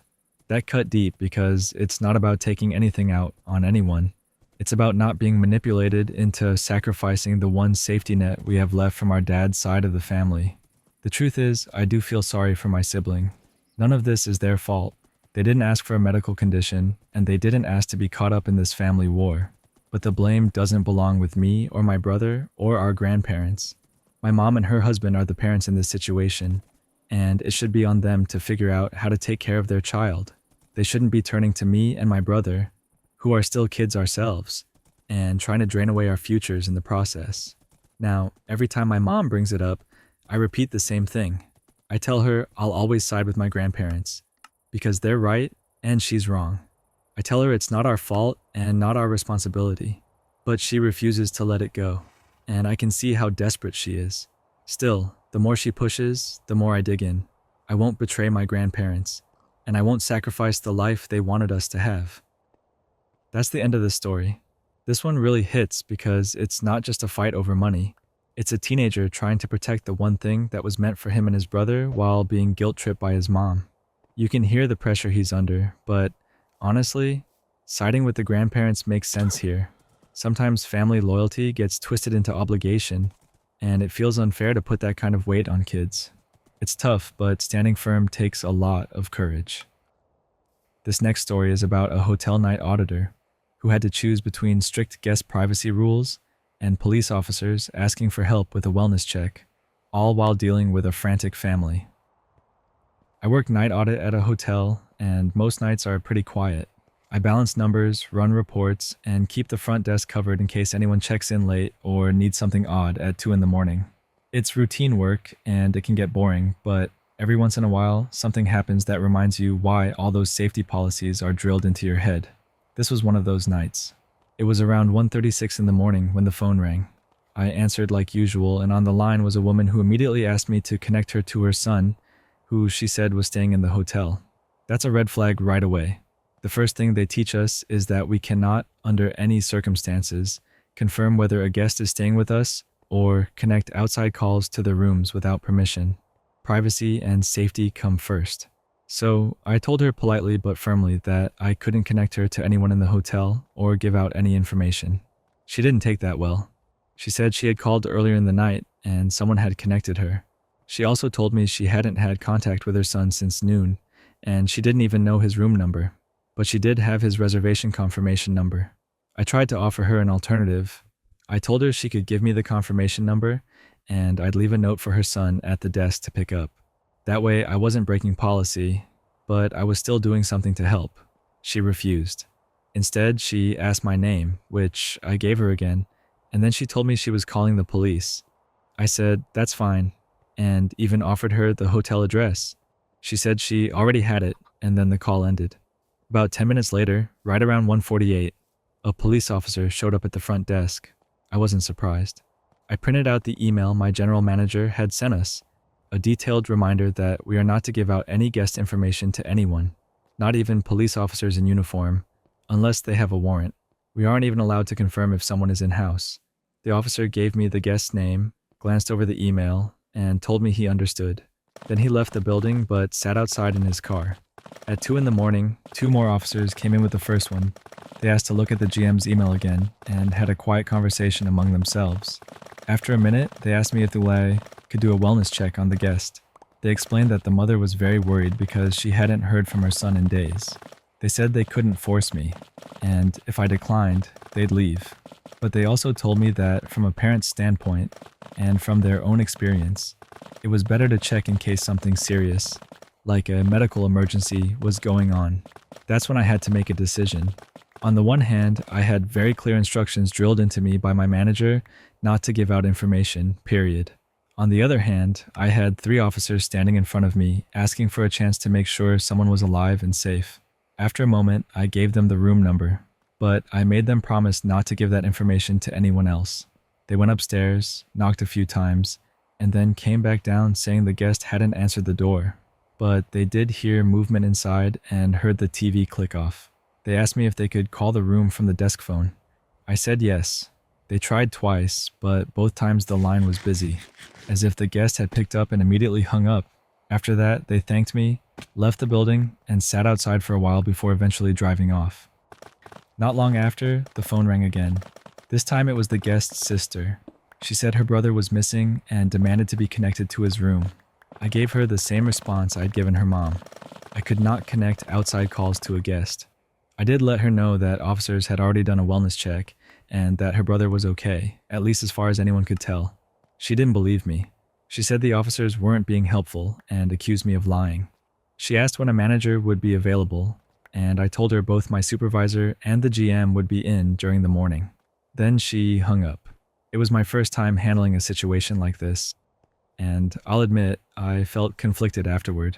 We had just reviewed safety policies in a meeting a few weeks earlier, and my GM had made it crystal clear. No guest information, no exceptions. I had pinned reminder emails in our shared inbox with those exact instructions, and they were very clear that it was about protecting guests from strangers who might mean them harm. At the same time, I couldn't shake the thought of a worried mother, 4 states away, wondering if her son was okay. I broke the rule when I gave the officers his room number, but in that moment, it felt like the right thing to do. The guest is supposed to check out in the morning, so maybe I'll see him then and confirm that everything really was fine. For now, all I can do is hope he's safe and try to believe I did the best I could in a very complicated situation. That's where this story ends. This one stands out because you can feel how torn the storyteller was between sticking to the book and doing what felt human. Rules are in place for a reason, especially in hotels, but life isn't always black and white. In the moment, making the call to let the police check seems like the right balance between safety and compassion. And honestly, most people probably would have done the same. This next story is about a customer who tried to bully a timid store worker into getting fired, but instead ran into the wrong manager with a clipboard and a British accent. One of the quirks of my job is that, once or twice a year, I have to travel overseas to attend conferences. Most of the time it's the usual rhythm: sit through a few panels, network with people who all wear the same lanyards, and try to stay awake after long flights. But every so often, something completely bizarre happens. On one particular trip to the United States, I stepped out of a conference venue during a break to stretch my legs and grab some snacks. I walked into a small convenience store right down the block. You know the kind. Bright fluorescent lighting, shelves stacked too tightly, and more brands of chips and candy than you could possibly process in one sitting. I was wandering through the aisle, debating between cheesy crackers and sour gummies, when I noticed tension crackling at the far end of the store. At first I tried to ignore it. I figured it was just a typical impatient customer, but the volume crept higher, and it was impossible not to notice. At one end of the aisle stood the store's assistant. She was young, probably a college student working part-time, and she looked absolutely petrified. Her shoulders were hunched, her hands fiddling nervously with the scanner she was holding, and her eyes darted back and forth like a rabbit cornered by a fox. On the other side of her was a woman whose presence could only be described as overwhelming. She was loud, she was forceful, and she had a raspy, wheezing voice that sounded like it had been sharpened by decades of shouting at people. For the sake of the story, let's just call her Wheezy. Now, I hadn't caught the beginning of their argument, but it was crystal clear what the outcome was going to be. Wheezy wanted the young assistant fired. She wasn't just upset, she was making a full-blown performance out of it. She jabbed her finger in the air, voice echoing through the aisles, as if everyone in the store needed to know how wrong she had been. The poor girl looked ready to burst into tears. This is where things got interesting for me, because here I was, standing just a few feet away, wearing a full business suit with my conference ID badge hanging from a lanyard around my neck, and, most importantly, carrying a clipboard. To an angry customer desperate for someone in charge, I looked like middle management incarnate. Sure enough, Wheezy spun around, locked onto me like a hawk spotting prey, and marched over. "I want her fired!" she barked, pointing back at the assistant. "She's useless at her job, and she was rude to me."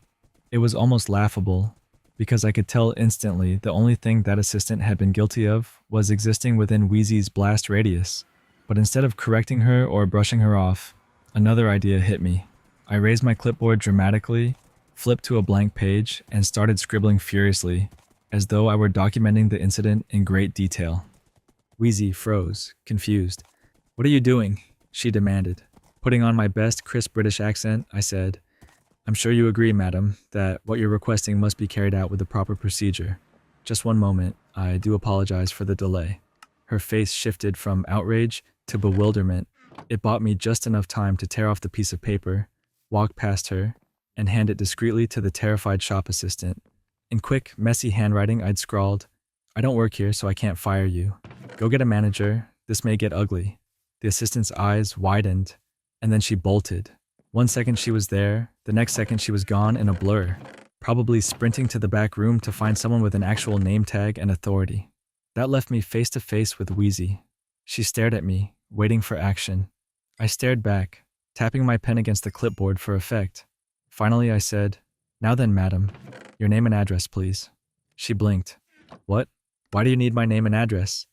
"Surely you know," I replied gravely, "that if you get someone fired, you are responsible for the cost of hiring and training their replacement." Her mouth opened slightly. "What?" I leaned in, steely gaze, lowering my voice for dramatic effect. "It's the law." That was the breaking point. Whatever circuits kept her outrage going shorted out completely. You could see the realization flicker across her face that this was not going at all the way she expected. Instead of triumphantly watching someone lose their job, she was suddenly the one being threatened with a bill for several $1,000s. Her anger turned to panic. And then, as if on cue, she spun around and stomped toward the door. Except it wasn't really a stomp. It was more of a waddle, as fast as her legs would carry her. Watching her storm off, muttering under her breath, was oddly satisfying. The aisle fell quiet again, the fluorescent lights humming above me. I never saw the assistant again, nor did her manager ever come out. For all I know, she decided she'd had enough human drama for one shift and hid in the break room until Wheezy was long gone. But I walked out of that convenience store with my snacks, a ridiculous story, and the quiet pleasure of knowing that for one moment, I had turned the tables on a customer who thought she could bully someone without consequences. That's where this story finishes. This one feels like something out of a comedy sketch. The clipboard, the accent, the "it's the law" line. It all lined up way too perfectly. And the best part is, the woman was so convinced she'd get her way that she never even stopped to question whether any of it made sense. Honestly, sometimes the quickest way to shut down entitled behavior isn't with anger, but with pure confusion. This next story is about someone quietly confessing deep, possibly unreciprocated love to a friend, and wrestling with distance, timing, and the fear of ruining a good thing. I don't even know if you'll ever read this, and that's part of the whole ache. The uncertainty hangs over everything, like late-night silence. My heart runs hot when I think of your name, and I'm terrified of saying it out loud because the last thing I want is to make you uncomfortable or push you away. Still, for some reason tonight, it feels worse to keep it locked up than to risk everything and be honest. So here I am, telling you the truth I've been turning over for months. I love you. It's not one of those casual, passing things. It's the way my chest changes when your messages come through. The way small details about your day replay in my head. The way your laugh lodges behind my ribs like a favorite song. I love the spark you bring into ordinary moments. The way you talk about the things you care about. How you make even simple ideas feel alive. I love your laugh and your sense of curiosity. And how you're always making things, making thoughts, making space for other people. I've read the signals 1,000 times. The little windows of attention, the way your tone changes when we go from silly to serious. And I'm trying to be brave enough to believe there could be something back there worth chasing. Distance is the brutal part. If we lived a few blocks away, this would be different. If there were no flights or time zones and no schedules to manage, I would have already shown up with coffee and a bad playlist and asked if I could put my shoulder under your head for a minute. Instead, there's this other map between us. Different cities, time differences, and calendars that never line up. I imagine what it would be like for you to rest your head on my shoulder and how normal and safe that would feel. I imagine holding your hands and feeling them warm in mine, how the world might shrink into something softer when you're next to me. Those private, small images keep me awake and smiling and worrying all at once. I'm not trying to push you into anything.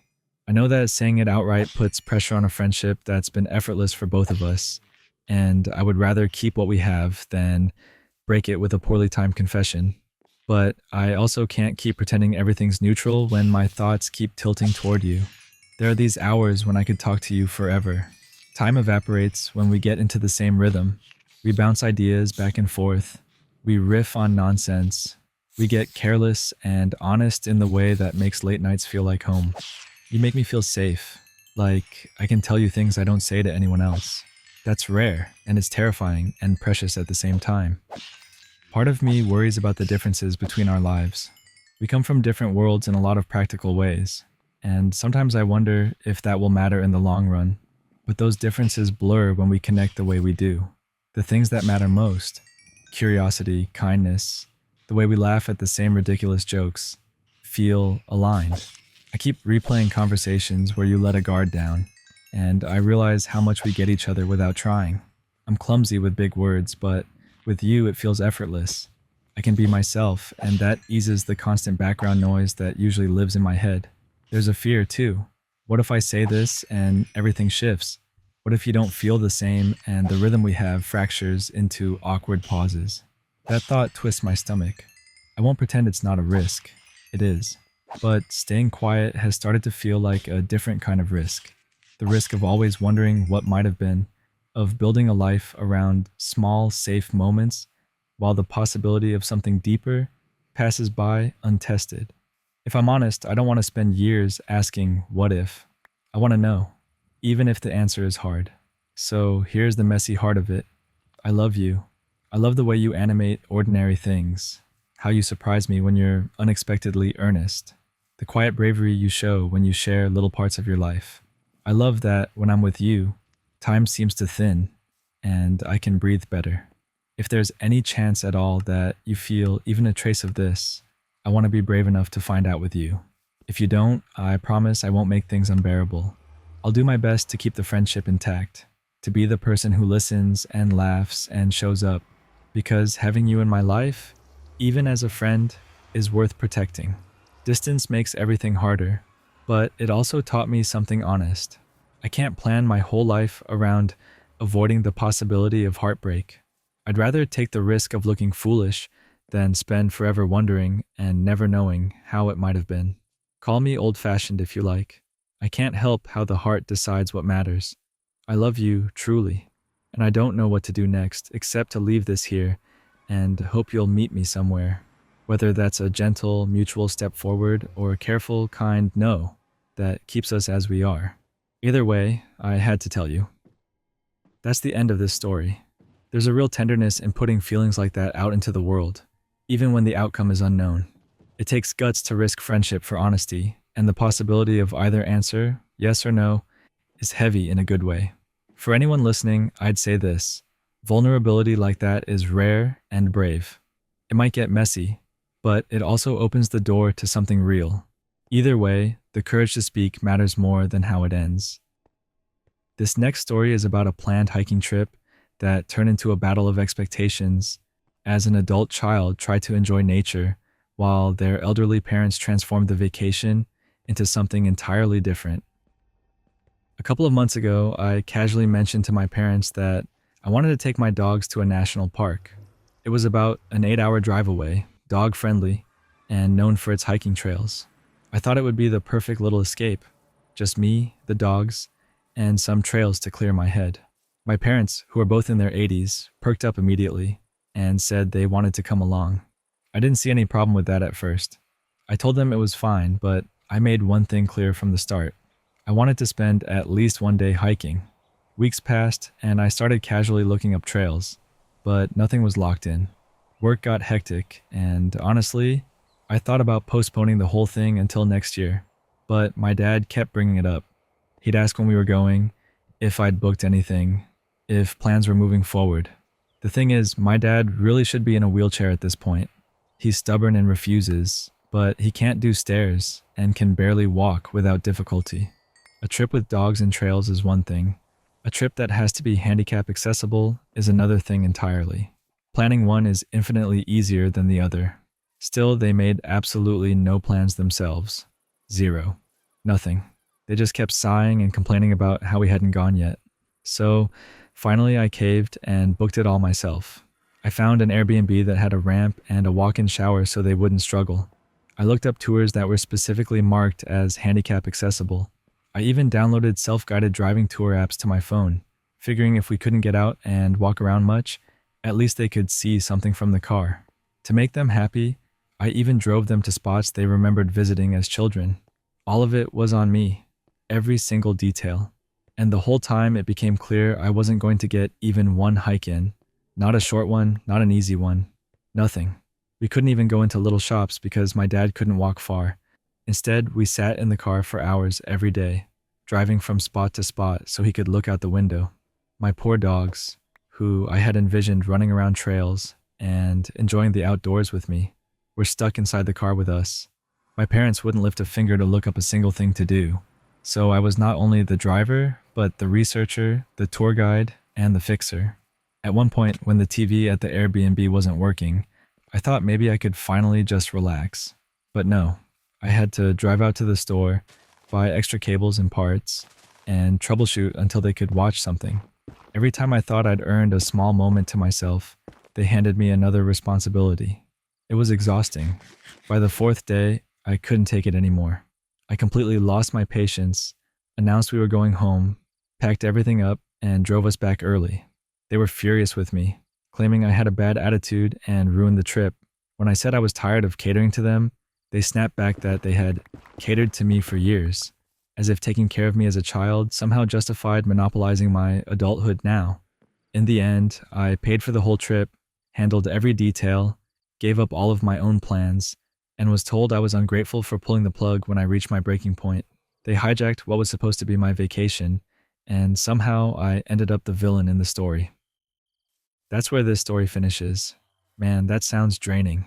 Planning a trip is hard enough, but having to play tour guide, caretaker, and tech support on top of it would wear anyone down. What sticks with me most is the way expectations never lined up. One person wanted a hike, the others wanted a nostalgia tour, and nobody met in the middle. Ending things early honestly sounds like the only option left. Sometimes you can only carry so much before the whole thing tips over. This next story is about how a single wrong number text turned into an unexpected connection, and how a stranger accidentally got adopted into an entire family's group chat. It started one random evening when I got a text that said, "Don't forget Grandma's birthday tomorrow, at 6. Right away, I knew it was a wrong number. I didn't know any grandma, and I definitely wasn't invited to a family birthday party. Normally, I would have just ignored it and moved on, but something about the message made me smile. Instead of brushing it off, I typed back, "I don't know Grandma, but I hope she has the best birthday ever." A couple of minutes later, my phone buzzed again. This time it was a photo. A sweet-looking older woman, grinning from ear to ear, holding a bunch of balloons. Underneath the photo, someone replied, "She'd love to hear that. Want to come for cake?" At first I thought they were joking, just being polite, but they weren't done. A few hours later, I got another text, this one with their address and a picture of a dining table completely set for a party. It had streamers, plates stacked neatly, and a big cake waiting in the middle. Now, I didn't actually go. As funny as it would have been, I didn't want to just walk into a stranger's family gathering uninvited, but I did keep responding to the texts. Throughout the night, they kept sending me updates like I was part of the family. There was Grandma cutting her cake while everyone sang, pictures of her opening presents, and even one of her waving at the camera like she was saying hello to her new friend. The wild part is that it didn't stop there. They never removed me from the group chat. I thought it was just going to be a one-time funny exchange, but nope. Every holiday since then, I've gotten pictures of their family dinners, snapshots from birthday parties, even baby updates. Somewhere along the line, they gave me a nickname in the chat too. I became Cake Friend. The best part came last Christmas. A card showed up in my mailbox, covered in signatures from everyone in the family. They had tracked down my address somehow, probably through the phone number I texted from, and the whole family had signed it. And right at the bottom, there was a note from Grandma herself. In her shaky handwriting, she wrote, "Hope you finally join us for cake."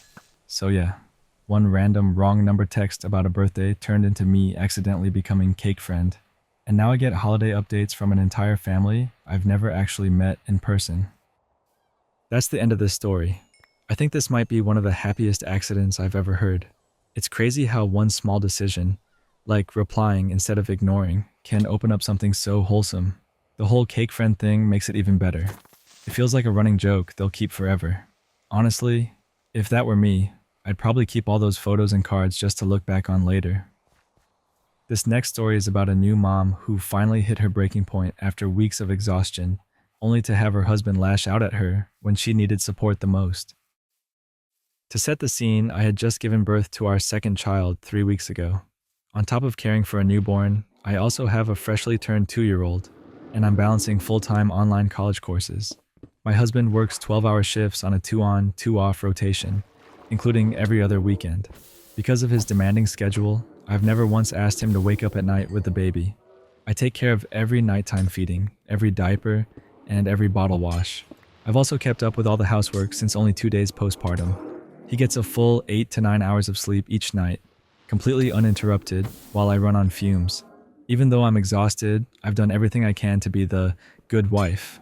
I cook his meals, clean the house, handle the kids, and keep everything moving. Most days, I barely have time to eat, but I still push forward. I don't complain, and I don't dump my stress on him, even though I'm barely hanging on. This morning was supposed to be different. It was his first day off after 3 back-to-back shifts. We had already agreed that when he's off, he'll help me with the morning routine. Getting a toddler and a newborn ready at the same time is brutal, and his help makes all the difference. So I tried gently waking him, but he wouldn't budge. I realized it was going to be another morning where I did it all alone. So I fed and changed the baby, pumped milk, dressed the toddler, cooked her breakfast, washed bottles and pumped parts, packed her preschool bag, and kept everything moving. 20 minutes before we had to leave, I poked my head into the bedroom and said, "Hey, we're leaving in 20 minutes if you want to come along." He acknowledged me, turned over, and went right back to sleep. I didn't think much of it. I bundled the kids into the car and left. In fact, I even planned to surprise him with his favorite breakfast on my way back. But 5 minutes into driving, my phone rang. It was him, and instead of saying good morning, he exploded. His first words were, "Why the F would you leave without me?" Then, "Why didn't you wake me up?" His tone was sharp, accusatory, like I'd betrayed him. I reminded him that he's an adult. "Why do I need to wake you up? You're a grown man," I said. I added that I already have so much on my plate, and dragging him out of bed shouldn't be added to that list. His response? A dismissive, "Ugh, here we go," as if I'm constantly nagging him, when the truth is, I never complain. The way he talked to me was like a stranger, mean, cold, and dismissive. I hung up the phone, silenced it, and focused on driving. I didn't want my toddler in the back seat listening to her father berate me. That only made him angrier, but I didn't care. I dropped off my toddler and still stopped to grab his breakfast, holding onto a sliver of hope that maybe he'd realize how harsh he was and apologize when I got home. But when I pulled into the driveway, he came outside. Not to say sorry, not to help with the baby, but to keep yelling. I tried to defuse it by handing over the food, saying, "I got you breakfast." His response? A smug, "At least you did that," with a smirk that made my blood boil. Something inside me snapped. For weeks I'd been stretched thin, juggling everything while recovering from childbirth, and here he was, sneering at me like nothing I do matters. I rolled down the window, tossed the breakfast bag onto the ground, and with a voice I barely recognized as my own, I shouted, "Eat shh and F you." Then I drove away with our newborn, tears streaming down my face.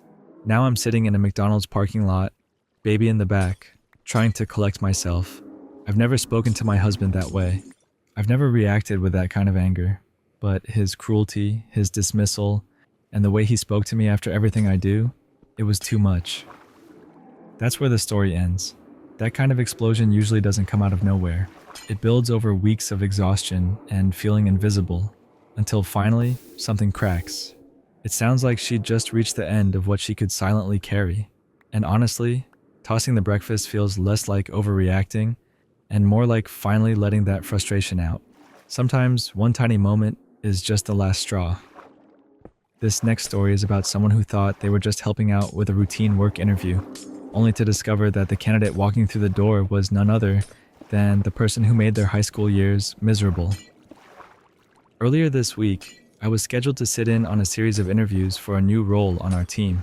It wasn't anything out of the ordinary for me.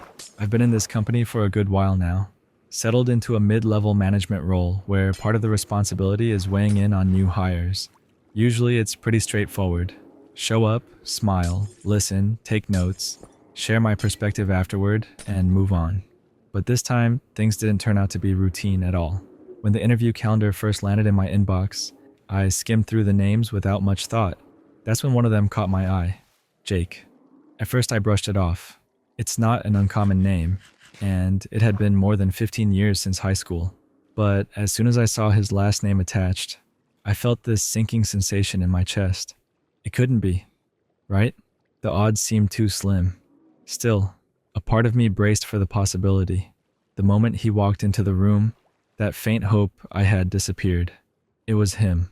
All the memories I thought I'd buried deep down came rushing back, as sharp and raw as if no time had passed at all. In high school, Jake had been that guy, captain of the football team, effortlessly popular, charming to the teachers, and admired by classmates.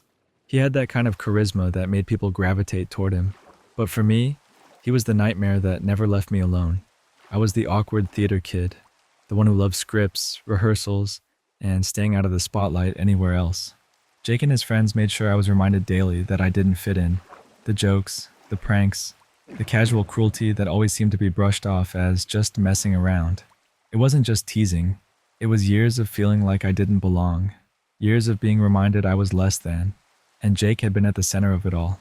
Seeing him walk into my professional world after all these years was like being yanked back into those hallways. My heart raced in a way I couldn't control. Here I was, grown, successful in my career, living a life I'd built with my own effort, and yet the sight of him made me feel 17 again, awkward, small, and angry. At first, though, Jake didn't even recognize me. He had that same smug confidence, the same polished grin he must have used 1,000 times before. He played it off like we were old pals catching up. "Hey, remember me from school? Haha, good times." His voice carried that exaggerated friendliness that people put on when they don't really care but think it'll grease the wheels. I kept my face neutral, forced a polite smile, and said something non-committal. Professionally, I had no choice but to keep things above board, but inside, I was battling every instinct not to call him out then and there. Good times? For him, maybe. For me, those years had been anything but. The interview went on, and on the surface, it was fine. He answered the questions, though not always with much depth. His confidence bled into pushiness at times, the kind of energy where it felt like he was trying to sell himself more on charm than on actual skill. I noticed the way he leaned back in his chair, almost too relaxed, as if this was a formality and not something he had to take seriously. At one point, he even leaned forward, grinned, and said, half-jokingly, "You'll get me the job, right?" I laughed politely, but inside I was stunned. That was exactly the kind of entitled assumption he'd always had, that things would fall into his lap because people liked him, that the rules bent for him, that others would make room for him while he coasted. For a moment, it was like being right back in that cafeteria where he'd cut to the front of the line, or that classroom where he'd crack jokes at my expense while everyone else laughed. Except this time, he wasn't the one in charge of the room. When the interview wrapped up, I shook his hand, thanked him, and watched him leave.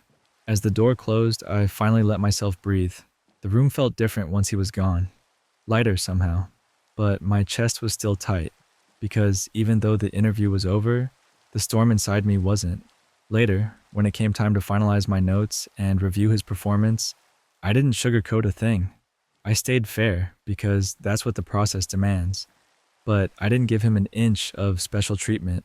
I wrote down exactly what I saw: his tendency to be pushy, the lack of substance in some of his answers, and yes, I even included the awkward moment where he tried to lean on our shared history, as if that should buy him goodwill. It wasn't bitterness guiding my hand, it was honesty.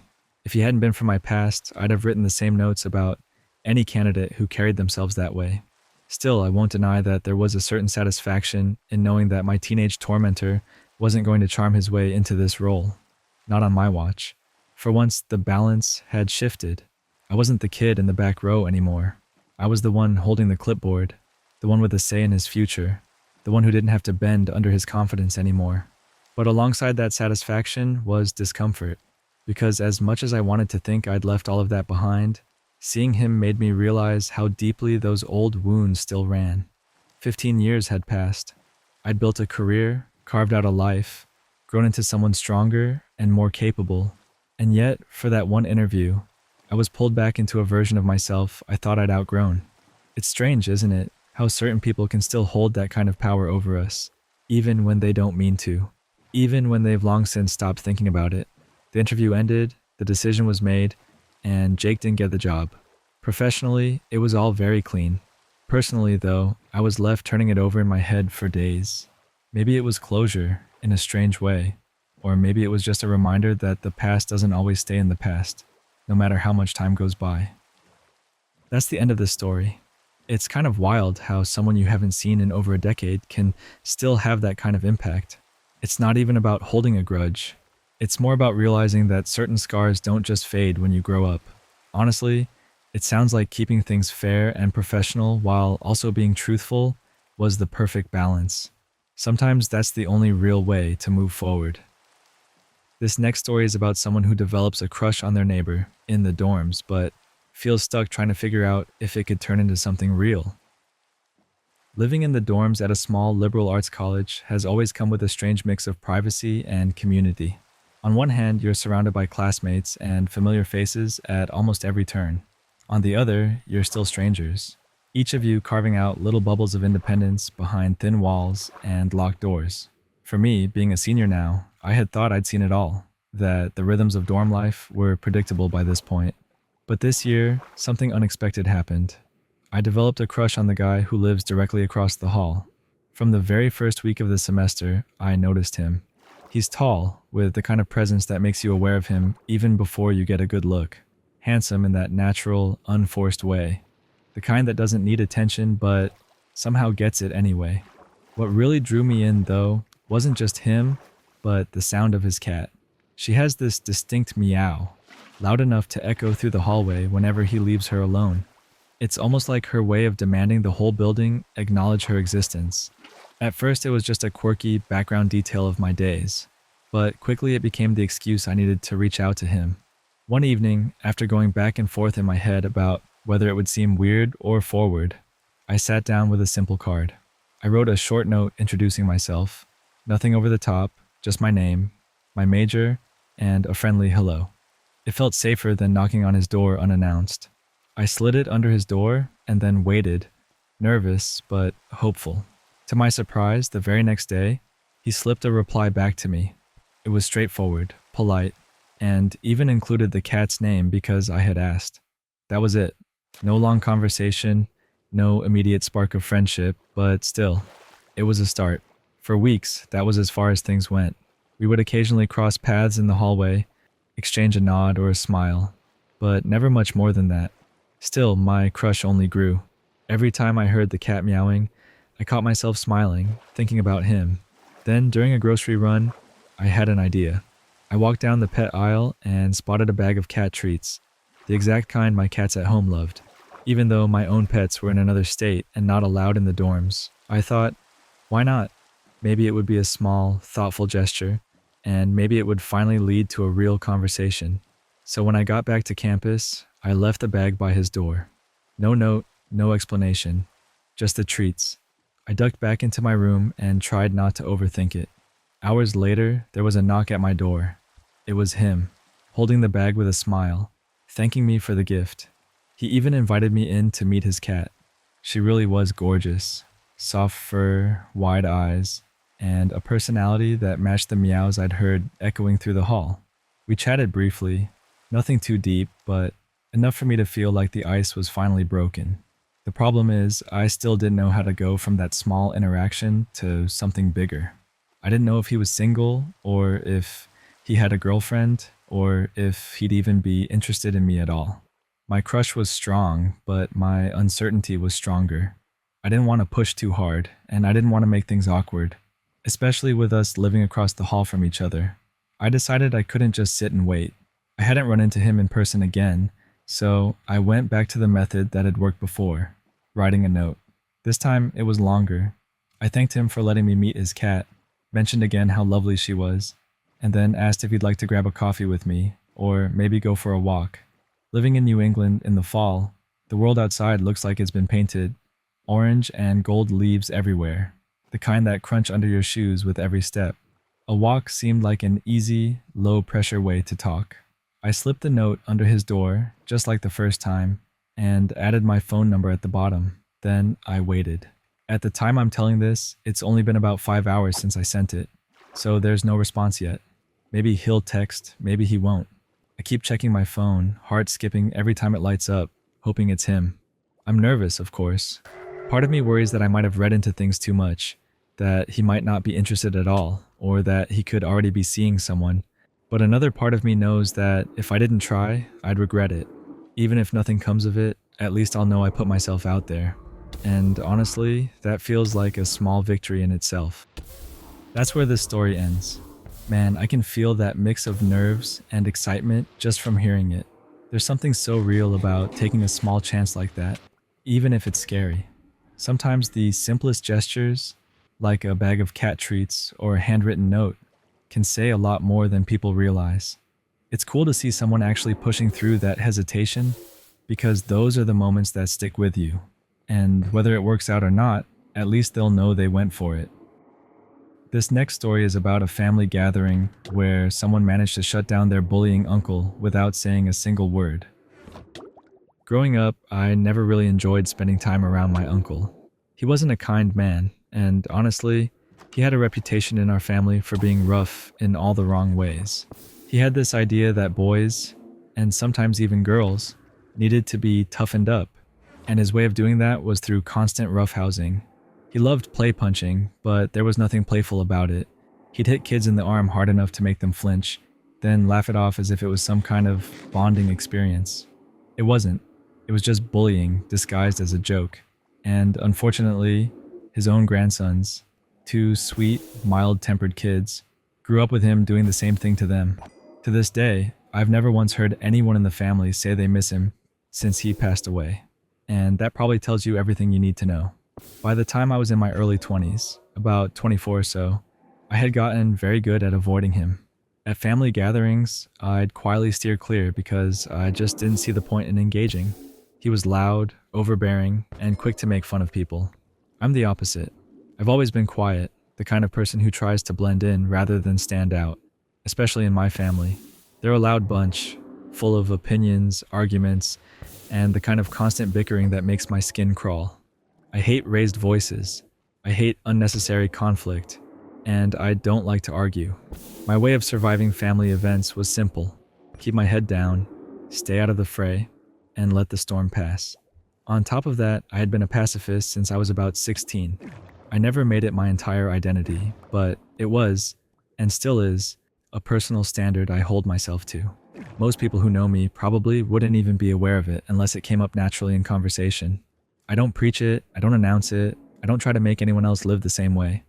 It's just my thing, my own line in the sand about how I treat others. So imagine me, the quiet one who avoids confrontation, suddenly finding myself seated directly next to my mean uncle at a family Christmas gathering. We had recently moved our annual Christmas dinner from someone's house to a restaurant, which, in hindsight, was one of the best things we could have done. When you're out in public, people tend to behave a little better. It creates a sort of built-in restraint, because no one wants to cause a scene in front of strangers. Even so, I knew sitting beside him wasn't going to be pleasant. He and I had nothing in common, and even just making small talk with him was a stretch. At some point during dinner, With no provocation at all, he decided the best way to interact with me was to ball up his fist and punch me in the arm. Not a playful tap, not a little nudge, a full-on punch, the same way he always did with kids in the family, as if pain was the only way he knew how to connect with people. For a split second, I was stunned. I couldn't believe he had actually done it to me. A grown woman sitting in a restaurant, minding my own business, but instead of raising my voice, instead of snapping at him, I did something else. Something that surprised even me. I glanced down at his fist, still resting against my arm. Slowly, I lifted my eyes back up to him.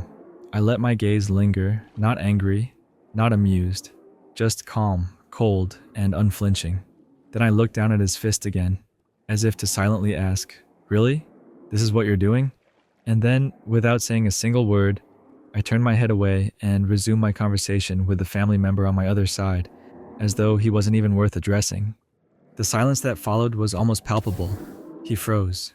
His face shifted from smug to unsettled, and in that moment, something cracked in his confidence. The rest of the table didn't even notice what had happened. They were too busy with their food and their own conversations.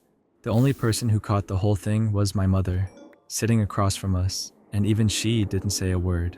But I saw it in her eyes later. She loved that I had managed to put him in his place without making a scene. For the rest of the night, my uncle barely said a word to anyone. The man who was usually loud, brash, and always in the middle of the conversation suddenly seemed small. It was as though my silent response had cut deeper than any words could have. He wasn't embarrassed in front of the whole family, but in that private, quiet exchange, he knew he had been called out, and he never recovered from it. After that night, he never touched me again. No more punches, no more attempts to roughhouse or bully me into acknowledging him. In fact, he went out of his way to avoid me at gatherings. If I walked into a room, he would find a reason to step out. If we ended up near each other, he'd shift his attention elsewhere. It was like he couldn't bear the memory of being shut down so thoroughly without me ever raising my voice. For a man whose whole personality revolved around dominating people, that tiny, wordless moment was enough to keep him away from me for the rest of his life. It wasn't planned. I didn't strategize it. But looking back now, it was the most powerful response I could have given him. No yelling, no drama, just a look that made it clear I wasn't going to play his game. And in the end, that was enough to change everything between us. That's where this story finishes. It's kind of wild how much power a simple look can have when the timing is right. Sometimes you don't need to yell, argue, or prove yourself. Just refusing to play along is enough to completely shift the balance. In this case, it sounds like the uncle had built his whole persona around people reacting to him. The second someone didn't, he lost all control. Honestly, it's impressive how much impact that quiet reaction had. This next story is about a bride who finally had enough of her sister-in-law's lies and decided to shut her down during her own wedding celebration. Family drama has always been a complicated thread in my life, and if I'm being honest, my brother and I were never especially close to begin with. We're only a few years apart in age, but our personalities have always clashed. Things only got worse when he started dating the woman who eventually became my sister-in-law. From the very beginning, something about her rubbed me the wrong way. I met her when they were still teenagers, and I couldn't put my finger on it at first. It was just an uneasy feeling that grew stronger over the years. By the time they were in their 20s, they already had 2 kids together and were planning a wedding. The problem was that they wanted this extravagant, picture-perfect event, but they didn't have the money to make it happen. Instead of scaling back, they leaned on everyone else. My parents, my grandparents, and even her parents all pitched in to give her the big day she wanted.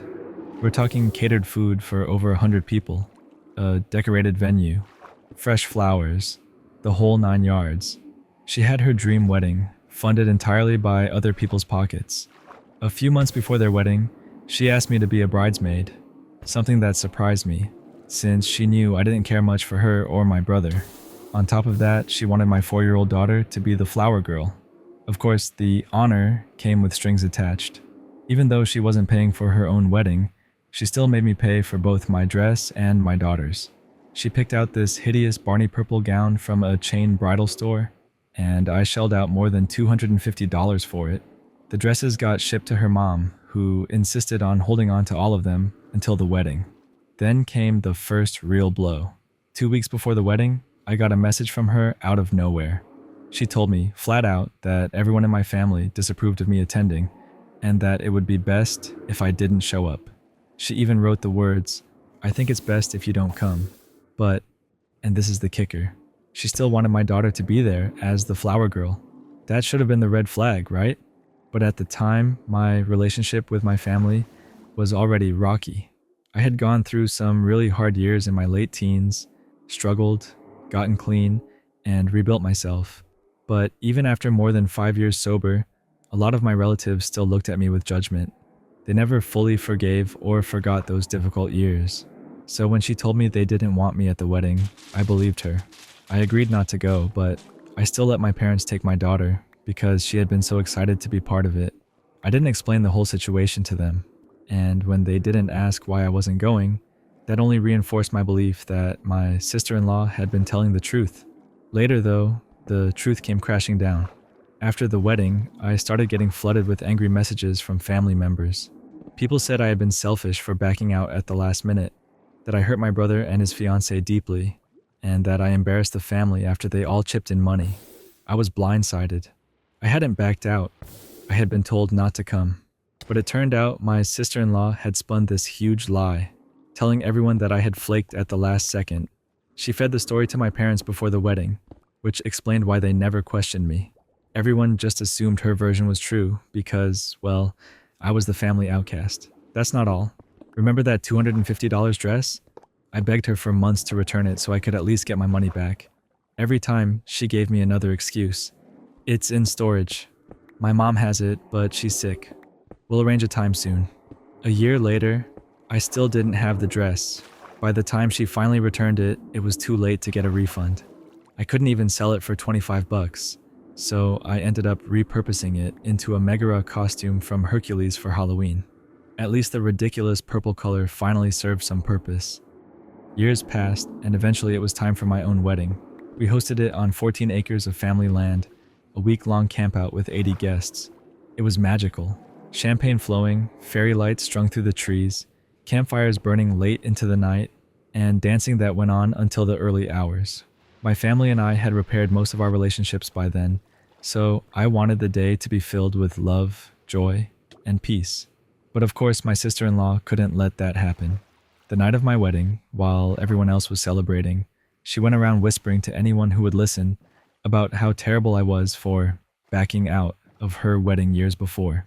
She dragged up the old story, acting as if it had just happened yesterday, painting herself as the victim again. My daughter overheard her, my parents overheard her, even some of my close friends overheard her. People came up to me afterwards saying, "Do you know she spent the whole night trash-talking you?" I was furious. Not just because she was bad-mouthing me on my wedding day, but because she was still spinning the same lie years later, even though she knew the truth. I tried to keep calm. After all, I didn't want to start drama at my own celebration. But then I remembered something. Those old Facebook messages she had sent me were still saved. The proof of her lies had been sitting in my inbox this whole time. So I pulled out my phone, dug up the messages, and started passing them around to the people she had been talking to. Everyone got to read the receipts, the part where she told me not to come, the excuses about the dress, all of it.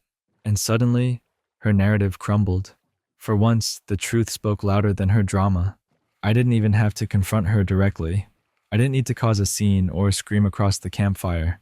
Just quietly handing people the evidence was enough. Eventually, word got back to her that I had exposed her, and she and my brother left early, clearly embarrassed. It was the first time I felt like I had actually shut her down. The best part? In the aftermath, my family started to realize just how toxic she had been all along. The next night, as we sat around the campfire, relatives apologized for believing her lies for so many years. My grandmother even told her flat out that she was no longer welcome in her home. For me, it was both vindicating and bittersweet. I had been right all along, but it took years for anyone else to see it. Since then, I've cut ties with her completely. She thrives on drama, and I'm not willing to keep feeding her opportunities. Looking back, I sometimes wonder if I should have said something directly to her face that night, just to watch her reaction. But honestly, I don't regret handling it the way I did. Passing the receipts quietly was enough. She exposed herself by leaving an embarrassment, and that was all the closure I needed. That's where this story ends. Man, nothing hits harder than old receipts coming back at the perfect time. It's one thing to stand your ground in the moment, but it's another level when the truth has been sitting there all along, just waiting to be pulled out. What I love about this one is how simple the payoff was. No yelling, no blow up, just calmly letting her own words undo her lies. And honestly, seeing a whole family finally connect the dots after years must have felt like a quiet victory. This next story is about some tenants who were just trying to cook dinner when a stranger showed up at their door and acted like they didn't even exist. My roommate and I rent this house that used to be on the market, but the owner didn't get the offer he wanted. So after a while, he pulled the listing down. The house sat quietly for a bit, and eventually he rented it to us. By the time this story happened, we had been living there for about 3 months. Everything was normal. We had a good relationship with our landlord, the neighbors were friendly enough, and it was finally starting to feel like home. That evening, we were both in the kitchen cooking dinner. Music was playing in the background, the dog was weaving around our feet hoping for scraps, and we were just chatting as we chopped vegetables and stirred pots. It felt like one of those comfortable, ordinary nights where nothing out of the ordinary should happen. Then the doorbell rang. I peeked through the window that overlooked the front gate and saw a woman standing there. My first thought was that it was just a delivery driver. We'd had a few problems with packages being left outside before, so I figured maybe they wanted us to sign for something or didn't feel safe leaving it by the gate. My roommate went to answer the door while I stayed in the kitchen, half listening through the music and the sound of our dog losing his mind at the sight of a stranger. At first I couldn't make out much of what was being said, but then, over the barking, I heard the woman say something that made me pause mid-stir. "Can I come in and take a look at the backyard? I'd like to see what I'm working with." I froze. I looked at our guests, who were sitting at the dining table waiting for dinner, and they looked just as baffled. It was one of those moments where everyone silently agrees they must have misheard, because who in their right mind says something like that to people they don't know? My roommate, though, is an attorney, so I had no doubt she was going to handle it firmly and politely. The conversation that unfolded was surreal. The woman at the gate started explaining herself in this overly casual way, as if her request wasn't completely outrageous. She said, "I was working with your real estate agent, and I can't get a hold of him, so I just stopped by. I was wondering if I could come in and see what your backyard looks like and what the view is like." My roommate immediately shut that down. She told her, "No, the house isn't for sale anymore. It's off the market." But the woman wasn't deterred. She just kept pushing, saying, "I know, but the house is only being rented for a year, so I wanted to come in. Can I come in and look at your backyard?" At this point, my roommate's voice shifted from polite confusion to controlled disbelief. She told her, "I'm confused and don't understand who you are or what's going on. We live here." The woman just kept going, like she hadn't heard a word. "I want to come in so I can measure the backyard really quick and see how big it is." By then, I was practically gripping the kitchen counter in disbelief. Who just shows up to a stranger's house and asks to come inside with that kind of confidence? And not just inside, straight through to the backyard, as if we were invisible tenants standing in the way of her business. My roommate didn't budge. She said firmly, "No, now is definitely not a good time for that. You'll have to speak to the owner." And then came the part that made it even stranger. The woman tried to drop a name, but she got it wrong. She said, "Oh yeah, that's not owner's name, right?" My roommate corrected her immediately. "No, that's not the owner's name. Maybe that's the name of the real estate agent he was working with or something." That seemed to stump the woman for a moment. After a few more awkward lines back and forth, my roommate finally got her to leave. She closed the gate, came back into the kitchen, and just gave me this look. The kind of look that says, "Did that really just happen?" The whole room buzzed with disbelief for a few minutes after. My guests and I replayed what we'd overheard, half laughing and half nervous, because it honestly felt like something out of a creepy movie. We joked that we should expect to see her crawling around the side yard later, like some kind of HGTV cryptid trying to measure property lines in the moonlight. But the more I thought about it, the less funny it became. What really stuck with me was the way she acted like we weren't even people. To her, we weren't tenants who lived there full-time, paying rent and making it our home. We were placeholders, obstacles in her way, as she tried to chase down a commission or whatever real estate angle she was working. The house wasn't even on the market anymore, yet she felt entitled to walk in and treat it like she still had access. It wasn't just the audacity that got under my skin, it was the complete lack of awareness. The way she acted like asking to stroll into someone else's backyard while they were cooking dinner was the most natural thing in the world. Later that night, after the dog had calmed down and the dishes were washed, my roommate and I sat there and shook our heads. We both kept waiting for her to circle back, maybe lurking around the fence line or peering in from the side yard. But thankfully she never returned. Still, that strange sense of violation lingered, not in the dramatic sense of someone breaking in, but in the subtler way of being reminded how some people truly don't respect boundaries. Living in a rental has its quirks, sure, but I never thought dealing with rogue would-be buyers showing up unannounced would be on the list. That's the end of this story. What a wild thing to deal with in the middle of making dinner. Like, there's nosy, and then there's, let me measure your backyard real quick while you're living there. I can't get over the confidence it must take to even say that out loud. Honestly, the way the roommate handled it was perfect. Calm, firm, no room for arguments. And still, I'd probably be side-eyeing every window for a week after, just in case that lady decided to come back with a tape measure. This next story is about a hotel employee who spends every shift fighting off scammers, while guests complain about the very fraud prevention policies that keep the business alive. I work at a small hotel, and lately, fraud has been hitting us hard. It usually starts out looking completely normal. Someone books one of our highest rates, like a prepaid package deal where the full amount is charged up front. The payment goes through on a card, but then, here's the trick. They call us, switch the card on file to their own, and cancel the reservation. We process the refund to their card, and a few weeks later, the real cardholder disputes the original charge. We lose the money every single time, because the name on the reservation never matches the name of the actual cardholder. When I first learned how it worked, it made my stomach turn. It's so simple, but devastating. So now, we've put rules in place. If a canceled reservation has a different card than the one it was booked with, we deny the refund unless it goes back to the original card. If they no longer have access to that card, we tell them to file a dispute with their bank, and we'll accept it. It's really the safest way to protect ourselves. Most people who are legitimate understand once we explain it, but the scammers, they explode. They accuse us of calling them liars, or they scream at the front desk team like we're thieves. And honestly, the second they start yelling, my confidence in them drops to zero. It's such a dead giveaway.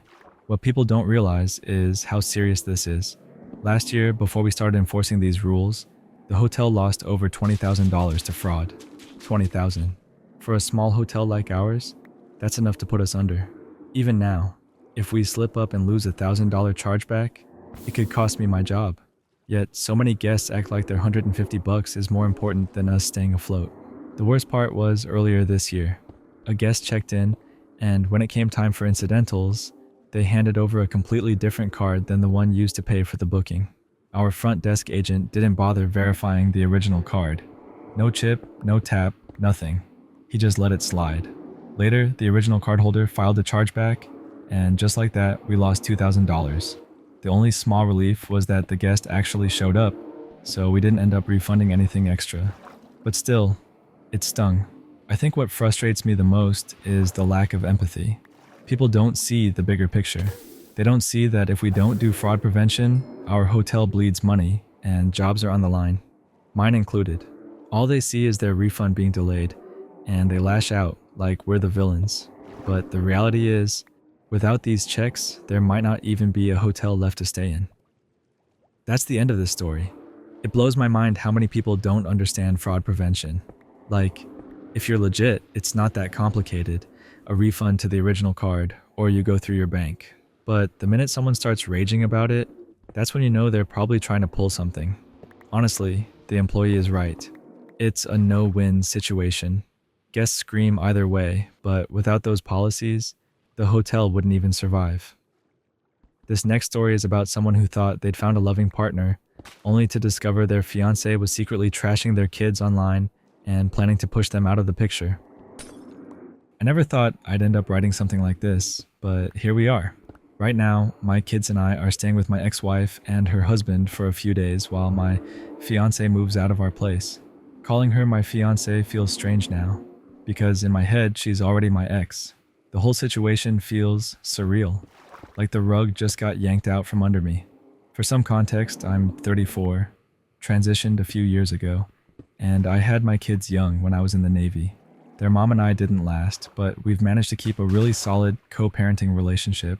We've both promised ourselves from the start that our kids would never feel pulled between two homes or made to feel like outsiders in either one. They have a great mom, a stepdad who's a genuinely good guy, and me, a dad who's always tried to make sure they feel loved and secure. For a while, I thought they also had a stepmom who cared about them too. I thought I had finally built this big blended family where everyone belonged. I met this woman back in 2020 on a local subreddit. We connected during lockdown when everyone was stuck at home and things just clicked. She had a son, 11 years old, whose dad had passed away when he was just a toddler. Over time, her son started calling me dad, and it felt like this unexpected, beautiful thing. By 2023, we were living together. She told me my daughters, who are now 13 and 10, were her bonus kids. She'd say things like she felt blessed to have them in her life. To my face, it seemed like she was all in on the family we were building. But a few weeks ago, I noticed some strange alerts popping up on her tablet. Stuff about daughters being surrogate girlfriends to single dads. It stopped me in my tracks, and I gave in to the temptation to snoop. That's when I discovered her secret Reddit account, and what I read on there made my stomach twist. She was posting in stepmom and stepparent groups, calling my daughters skids. She said they were inappropriate just for hugging me, or kissing me on the cheek before they left for school. She spun innocent moments into disgusting narratives, accusing them of flaunting themselves just because they wanted affection from their dad. She ranted about how single moms manipulate their kids into wanting their parents back together, and how stepkids are nothing but brats. It was cruel, it was misogynistic, and it was aimed directly at my girls. When I confronted her online through an account I made, she dismissed me with, "You must be a single mom, lol," and reported me to the mods. She didn't realize it was me at first. I gathered screenshots, proof it was her, everything I needed, and the deeper I dug, the worse it got. She admitted in her post that she couldn't stand my kids because they reminded her of my ex. She called them pigs. She mocked my oldest for using baby talk, even though my daughter has a severe speech impediment she's been in therapy for. She even bragged that she lied to me about migraines just to avoid spending time with her. Then there were the future plans she was laying out, saying that once we were married, she'd make sure my girls couldn't talk to their mom without her supervision. She wrote that she wouldn't let me spend our money on my daughters without her approval, and that once they turned 18, they'd be out of the house no matter what. The life she was describing online didn't match the woman I thought I knew at all. To my face, she was kind, supportive, understanding. But in secret, she was plotting to push my children out of our lives. It wasn't just ugly words either. She hasn't worked since she moved in after being laid off. While I thought we were a team, she was spending her time venting online, blaming my kids for her problems, and turning strangers into her personal cheerleaders. Reading it all felt like being punched in the chest over and over. When I finally confronted her in real life, she tried to backpedal. She told me she didn't mean any of it, that she just got caught up in the community. But when I told her I had directly interacted with her online, she didn't have an answer. She just stared at me. Then she tried to guilt me, saying I was breaking her son's heart and reminding me how she'd stood by me through my transition when other people walked away. And yeah, that part stung. Her son has already lost one dad, and now I'm leaving too. But at the end of the day, I can't sacrifice my daughters for this relationship. I promised myself years ago I would never let them feel unwanted, unloved, or unsafe in their own home. And that's exactly what she was planning to do. So I told her the truth. She needs to be out by the second week of October. I'm mourning what I thought we had, but it turns out it was never real. She lied to me, to my face, day after day. I'd rather be a good parent than a partner to someone who secretly despises my kids. Kate, if you ever read this, enjoy your life, but don't date a parent if you can't handle the fact that their kids come first. That's where the story ends. Man, that's a brutal one. It's already tough enough to blend families, but finding out someone is two-faced like that hits on a whole different level. I can't even imagine stumbling across an account where your own partner is mocking your kids behind your back. The choice to walk away makes total sense though. Nothing's more important than making sure your kids feel safe and loved. And honestly, I feel like the audience probably agrees with me here. Kids first, always. This next story is about a teenager who never wanted his last name changed, but his mom and stepdad forced it anyway. And now that he's almost 18, he's planning to take his name back. I'm 17 now, with less than a year until I turn 18, and I've already decided exactly what I'm gonna do the moment I legally can. I'm changing my last name back to the one I had before my mom remarried. The story behind all of this goes way back, and to understand why it matters so much to me, I've got to start with my dad. To put it bluntly, my father was not a good person.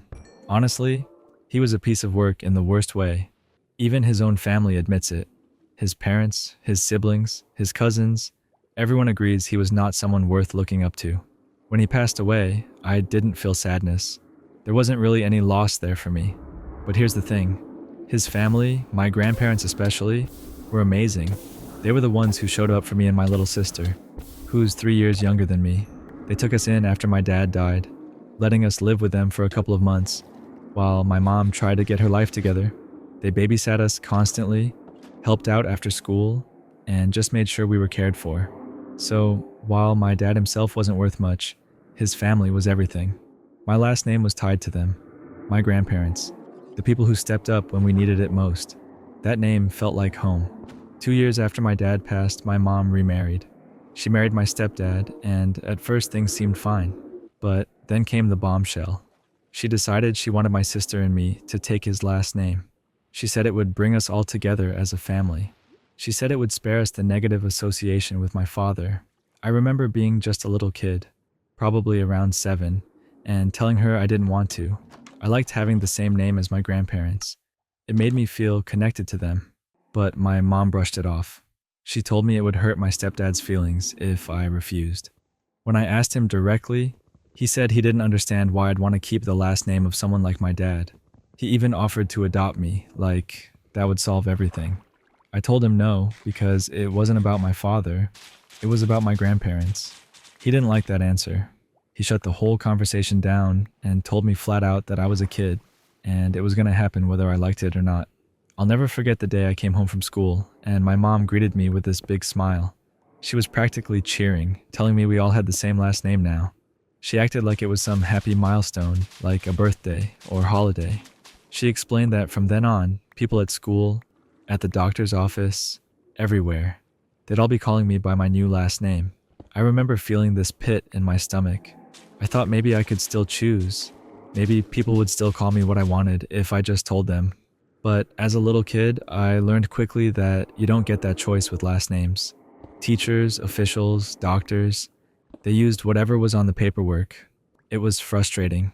Eventually, I worked out a sort of compromise with my teachers. Officially, on assignments and in conferences, I was stuck with a new name. But casually, they let me keep using my original one. My friends never stopped calling me by the old name either, which drove my mom and stepdad crazy. They'd correct people constantly, even correcting their own friends when someone used the name I preferred.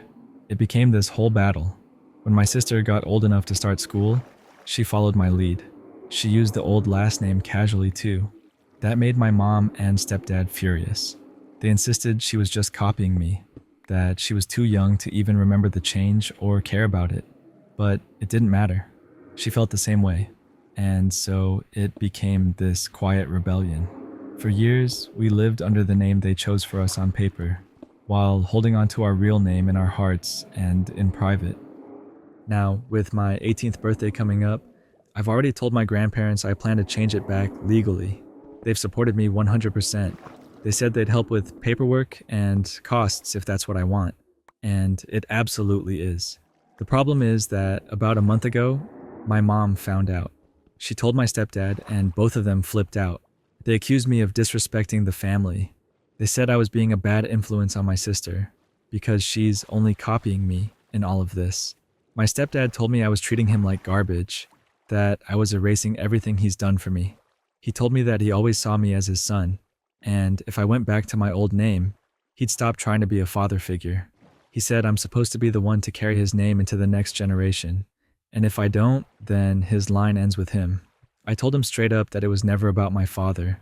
I told him they forced this name change on me as a kid, and they can't force me to keep it as an adult. I explained that my last name connects me to my grandparents, to the people who have shown me unconditional love my whole life. That's what I want to honor. But instead of hearing me, he doubled down. He said he's done everything my grandparents have and more. And if I really feel this way, then he wasted his time and money. He admitted he's always felt like I resented him, and I was honest. I told him I did resent him because of how he handled the name situation and how he acted weird whenever I wanted to stay close to my extended family. I told him his behavior only made me push back harder. His response was that he should have been enough for me, that I should have accepted the family he was offering and let go of the one I already had. My mom backed him up, saying I'm being juvenile and stubborn. She said at the very least I should respect them enough to use my actual name while it's still legally mine. But honestly, that name doesn't feel like mine, no matter what the paperwork says. So yeah, that's where things stand. I've made up my mind, but I can't shake the guilt they keep piling on me. They're making it sound like I'm destroying this family, when in reality, I'm just trying to hold on to the one that's always been there for me. That story wraps up here. That's a heavy one, honestly. Names carry so much more weight than people realize. It's not just a word on paper, it's about identity and connection. I get why the stepdad feels hurt, but man, forcing that choice on a kid was never the right move. It makes sense that the bond with the grandparents feels stronger, because they were there through everything. I'd be curious to hear what people think. Is this stubborn or just holding on to what really matters? Either way, I respect the determination. This next story is about a man who caught his pregnant fiancée receiving explicit pictures from another guy, and now he's being pressured by both families to forgive her, even though he can't move past the betrayal. I've been with my fiancée for about 3 years now, and up until recently, I thought we had this rock-solid relationship. We met in the summer of 2022 at a hiking group meetup, and right away we clicked. What made it even crazier was that we realized we were from the same small hometown. That little coincidence kind of bonded us instantly, and from there, things just kept moving forward. By Christmas that year, we were serious enough that we went home together and introduced each other to our families. That introduction snowballed into something I never expected. Our families didn't just get along, they became really close.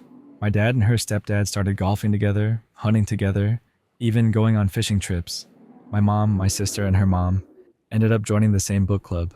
Pretty soon, it felt like the two families had just blended seamlessly. It wasn't just me and her anymore. It was like we had this huge, extended support system built around us. Fast forward to last August. She's a teacher, and she got an offer for a position back in our hometown. It seemed perfect, like everything was lining up. She took the job while I still had a contract I needed to finish up. By February, I wrapped up my contract, moved back home, and everything seemed like it was falling into place. Shortly after, I proposed, and we got engaged. Then in April, we found out she was pregnant. By May, we were announcing the pregnancy to everyone, and the whole family, both sides, was ecstatic. It really felt like we were building this future that everyone around us was invested in. But about 2 months ago, everything shifted. I just worked an 18-hour shift in healthcare. My phone had died, and when I got home, I noticed her phone sitting on the table. We've always had each other's passwords, and we both use each other's phones if one of ours is dead, so I didn't think twice. I picked it up just to mess around with a game before passing out in bed. That's when I saw it. A notification popped up, a text from one of the guys in our hiking group, and it wasn't some casual message. It was a straight-up nude. My stomach dropped instantly. I opened their conversation, and as I scrolled back, my hands started shaking. Since May, this guy had been texting her constantly. It started off harmless, just friendly chatting. Then it turned into light flirting, then heavier flirting. And eventually, I was staring at full-on explicit pictures from him and encouragement from her. I don't even know how to explain the feeling. Anger, disgust, betrayal, all of it hit me at once. I couldn't even bring myself to sleep next to her. I just went into the guest room, shut the door, and lay there staring at the ceiling, wondering how the person I trusted most could do this. The next day, I confronted her. She broke down immediately. She apologized, said she would never do it again, that she'd block him right then and there, and that she would do whatever I asked. I told her straight up, I needed a paternity test. I wasn't going to live with this gnawing question in the back of my mind. To her credit, she didn't hesitate. She agreed immediately, paid for a non-invasive prenatal paternity test, even paid extra to rush the results. When they came back, the child was mine. So now I know the baby is mine. But that doesn't erase what she did. She keeps saying she's willing to do whatever it takes. But I can't shake the disgust. Every time I look at her, I think about those messages. About how, while I was working insane hours, she was getting validation from some other guy. It makes my skin crawl. And of course, both of our families are pushing hard for us to stay together. They're so intertwined now. It's like my decision isn't just about me anymore. My dad and her stepdad are practically best friends. Our moms do everything together. Everyone keeps saying it would be easier for the families if I just forgave her, if I could find a way to move on. But I don't care about making everyone else's life easier. The only person I care about in this whole situation is my kid. What I don't want is for my child to grow up in a house where the relationship between the parents is toxic. And that's exactly what I feel right now. Toxicity. She's upset because I haven't touched her in 2 months. She's stressed because she doesn't know what our long-term future looks like anymore. She pleads with me to stay, but every time she does, I just feel more certain that what we actually need to do is co-parent. I'm not yelling, I'm not causing drama. I'm just done. The trust is broken, and no matter what she says, I can't see a way to rebuild it. Maybe that makes me the bad guy in some people's eyes, but for me, the priority is making sure my kid grows up healthy, loved, and not surrounded by resentment. So now I'm sitting here, weighing everything. On one hand, there's the family pressure, the life we planned, the baby that's on the way. On the other hand, there's the betrayal I can't unsee, and the gnawing feeling that I'll never look at her the same way again. Maybe she wants forgiveness to make it easier for everyone, but I can't give it, and I don't think I should. That's the end of this story. That's a tough one. Honestly, once trust is shattered like that, it's almost impossible to rebuild, especially with a baby on the way and all that stress piled on top. It feels like everyone else is looking at the families and the convenience of staying together, while he's the only one focused on what environment the kid will actually grow up in. And I get it. You can't just flip a switch and erase betrayal. Forgiveness isn't about making things easier for everyone else. Sometimes the healthiest choice is the one that hurts the most. This next story is about a woman whose mother-in-law completely blew up at her during a birthday party, and now she's being told she should apologize, even though she doesn't feel like she did anything wrong. I'm 30, my husband is 32, and we've been together for 7 years. Recently, his dad turned 60, a huge milestone, and at the beginning of the year, we'd actually planned to throw him a big celebration. We wanted it to be special. When we told my husband's mom, she was on board at first, but then she shifted gears. Instead of a party, she wanted us to buy his dad a car. She told us she would handle throwing the party herself, and that we should focus on the car. We agreed, even though buying a car was a lot. But fast forward to the actual week of his birthday. On Monday, just a few days before the celebration, my mother-in-law messaged us saying she didn't actually have the money to host a party after all, but we should still go ahead with buying the car. The timing couldn't have been worse. About 2 months earlier, we'd lost a major client, so money had been tight. My husband wasn't happy with any of the cars we could afford at the time, and he'd rather save up and surprise his dad later when we could buy something nicer. I felt bad though. I didn't want the day to go uncelebrated, so I convinced my husband we should still host something at our house. It wasn't the huge party we originally envisioned, but it was still a warm, intimate gathering. Close friends, close family, good food, and a chance to celebrate his dad's big milestone. The night of the party, things were going well. At one point, we were streaming video birthday messages for his dad in the living room. I stepped out to grab the gift from our bedroom, but when I got closer, I realized the bedroom door was open. That instantly felt wrong, because I knew I had closed it earlier. I pushed the door open and found a woman inside my bedroom, someone I had never even seen before. I was shocked. Who just walks into a closed bedroom at someone else's house? I asked her to leave immediately, and she did, but I couldn't shake how uneasy it made me. This wasn't some kid wandering around. It was a grown woman snooping in my private space. Upset, I told my husband, and I also mentioned it to my own mom, who was at the party. Not long after, my mother-in-law came over and noticed I looked unsettled. She asked what was wrong, so I explained what had happened. That's when I found out the woman had been her relative. Instead of apologizing or acknowledging how inappropriate it was, she brushed it off. She basically said, "Oh well, it happened. I don't even know her that well." That made me even more frustrated. Why would you invite someone you don't even know personally to a party at my house? Especially when we had made it clear that this gathering was only for close friends and family. It was meant to be small and personal. But instead of taking responsibility, my mother-in-law took offense.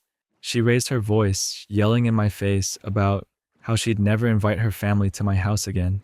I tried to calm things down, reminding her we were in the kitchen, right near my daughter's room, just a few meters away, and that she needed to lower her voice so my little one could sleep. That only escalated things. She started screaming louder, insisting I was disrespectful, and that because she was mum, I had no right to tell her how to speak. She jabbed her finger at me over and over. I finally snapped and pointed back at her, telling her to stop and to leave. At that point, she switched targets. She turned on my sister-in-law, yelling at her for packing things up the wrong way. I stepped in again, telling her she needed to stop and leave the kitchen. That was the final straw. She lost it completely, screaming that I had no right to tell her how to talk to her own child. I stood my ground. I told her, just like she's sister-in-law's mother, I'm my daughter's mother. And right then, my daughter needed peace and quiet to sleep, not a screaming match echoing down the hall. I told her she was yelling in my house, in my kitchen, and she needed to leave. She didn't take that well. She got up in my face, clapping her hands inches from me, swearing, pointing, screaming. Eventually, she stormed out, still fuming. Later, she vented to my mom about it. And here's where it gets complicated. My mom told me I should apologize, not for standing up to my mother-in-law, but for the way I did it. She thinks it was rude that I pointed back at my mother-in-law and told her to get out.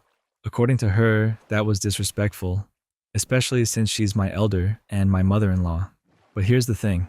I grew up in a traditional society where elders believe they can say or do anything without being questioned, even when they're wrong. That's just the culture. But that's not how I was raised personally. My parents taught me that respect goes both ways, and that being older doesn't mean you can scream in someone's face in their own home without consequence. So now I'm torn. On one hand, I know my mom is just trying to keep the peace. On the other hand, I don't feel like I did anything wrong. I asked her politely to lower her voice for my daughter's sake, and when she kept screaming and swearing in my face, I told her to leave my kitchen. To me, that feels fair. But my mom says an apology is necessary just to smooth things over. The truth is, I don't want to apologize. I don't think I should have to. If anything, I think my mother-in-law should be the one apologizing for how she treated me in my own home. But I'm left wondering, am I really wrong here? That's the end of the story. That one's messy. It feels like the mother-in-law came in ready to control the whole situation, and then lost it when she was told no, in someone else's house. Honestly, pointing a finger back after she'd already been doing it doesn't seem like some huge crime. It's wild how quick people are to demand the younger person apologize just for standing their ground. This next story is about someone at work who tried to fix a data problem with SQL, but one wrong command nearly destroyed everything. Back at one of my old jobs, I was the person finance relied on whenever sales numbers didn't add up at the end of the month. Our retail stores had closing managers who sometimes entered things wrong, typos, missed digits, or just flat-out mistakes. My role was to clean all that up with SQL queries, so the final reports matched the deposits. Over time, I developed a careful routine, gathered the individual transactions, summarize them, dump everything into a temporary table, and let finance check it before I moved anything into the production table. Once the temp data was verified, I'd compare it side by side with production to make sure what was already correct stayed untouched and what was broken finally got fixed. That rhythm kept things reliable, and for a while it worked without fail. On this particular day though, I noticed something off in the data. Nothing unusual. I dealt with hiccups all the time. My plan was to tweak a bit of logic and rerun the query, but for some reason I chose the worst possible way to do it. Instead of using the delete statement I already had built into the query, I decided to manually type one out. It sounds small, but that tiny decision set off a chain reaction. In my rush, I mistyped the target and wrote the name of the production table instead of the temp table. By the time I realized what I'd done, my mouse was already clicking execute. It was one of those horrifying moments where your brain screams stop, but your finger has already finished the job. The production table disappeared in an instant. My body reacted before my brain did. I went cold, then immediately broke into a sweat, like someone had turned the thermostat up 20 degrees. I stared at the screen with that sinking feeling in my chest, replaying what I'd just done. Panic set in hard. For about 10 minutes, I couldn't think straight. Then, right on cue, the phone rang. Someone from finance was on the line saying, "Hey, something's really wrong with the sales data." I already knew exactly what they were seeing. A big, empty void where hundreds of thousands of rows should have been. The obvious move would have been to tell my boss and have IT pull the latest backup. But admitting I had wiped the production table with one careless command, that was a conversation I wanted to avoid at all costs. So I forced myself to slow down, breathe, and look for another way. I realized the production table wasn't magic. It had been built from other raw transaction tables in the system. If I could retrace the steps and rebuild the logic carefully, I might be able to put it back together without anyone knowing. For the next 4 hours, I worked nonstop. I wrote a new query to reconstruct the table from scratch, pulling the transactions, rebuilding the aggregation, and testing each version of the output as I went. Every time I found a mismatch, I rewrote sections and checked again. I dealt with null values that threw off totals, tricky grouping errors, and edge cases that made no sense at first glance. It was exhausting, but slowly the pieces began to line up. Finally, I had a rebuilt version of the table that matched the numbers finance expected. I sent it off for validation, and when they confirmed everything looked good, I felt like I could breathe for the first time all day. In the end, nobody ever found out. My boss never questioned me, my coworkers never suspected, and finance thought I had just been working on a bigger than usual discrepancy. To them, I was fixing a problem. To me, it was the time I nearly blew up production and somehow managed to stitch it back together before anyone realized. Even now, I still remember that "oh no" moment like it happened in slow motion, and I've never looked at a delete statement the same way since. That's the end of this story. It's wild how one tiny mistake, just a word typed in the wrong place, can snowball into a near disaster. What stands out here is how much sheer focus it took to claw things back without anyone noticing. Honestly, it shows that sometimes the scariest lessons don't come from being caught, but from knowing how close you were to complete failure. The pressure must have been brutal, but at least it turned into a story worth telling. Anyways, that's all the stories I have for today. Hopefully this was a chill listen, whether you followed along the whole time or just left it on in the background. But before you go, if you enjoyed the video, a quick like and subscribe really helps me out. And as always, thanks for hanging out, and I'll catch you in the next one.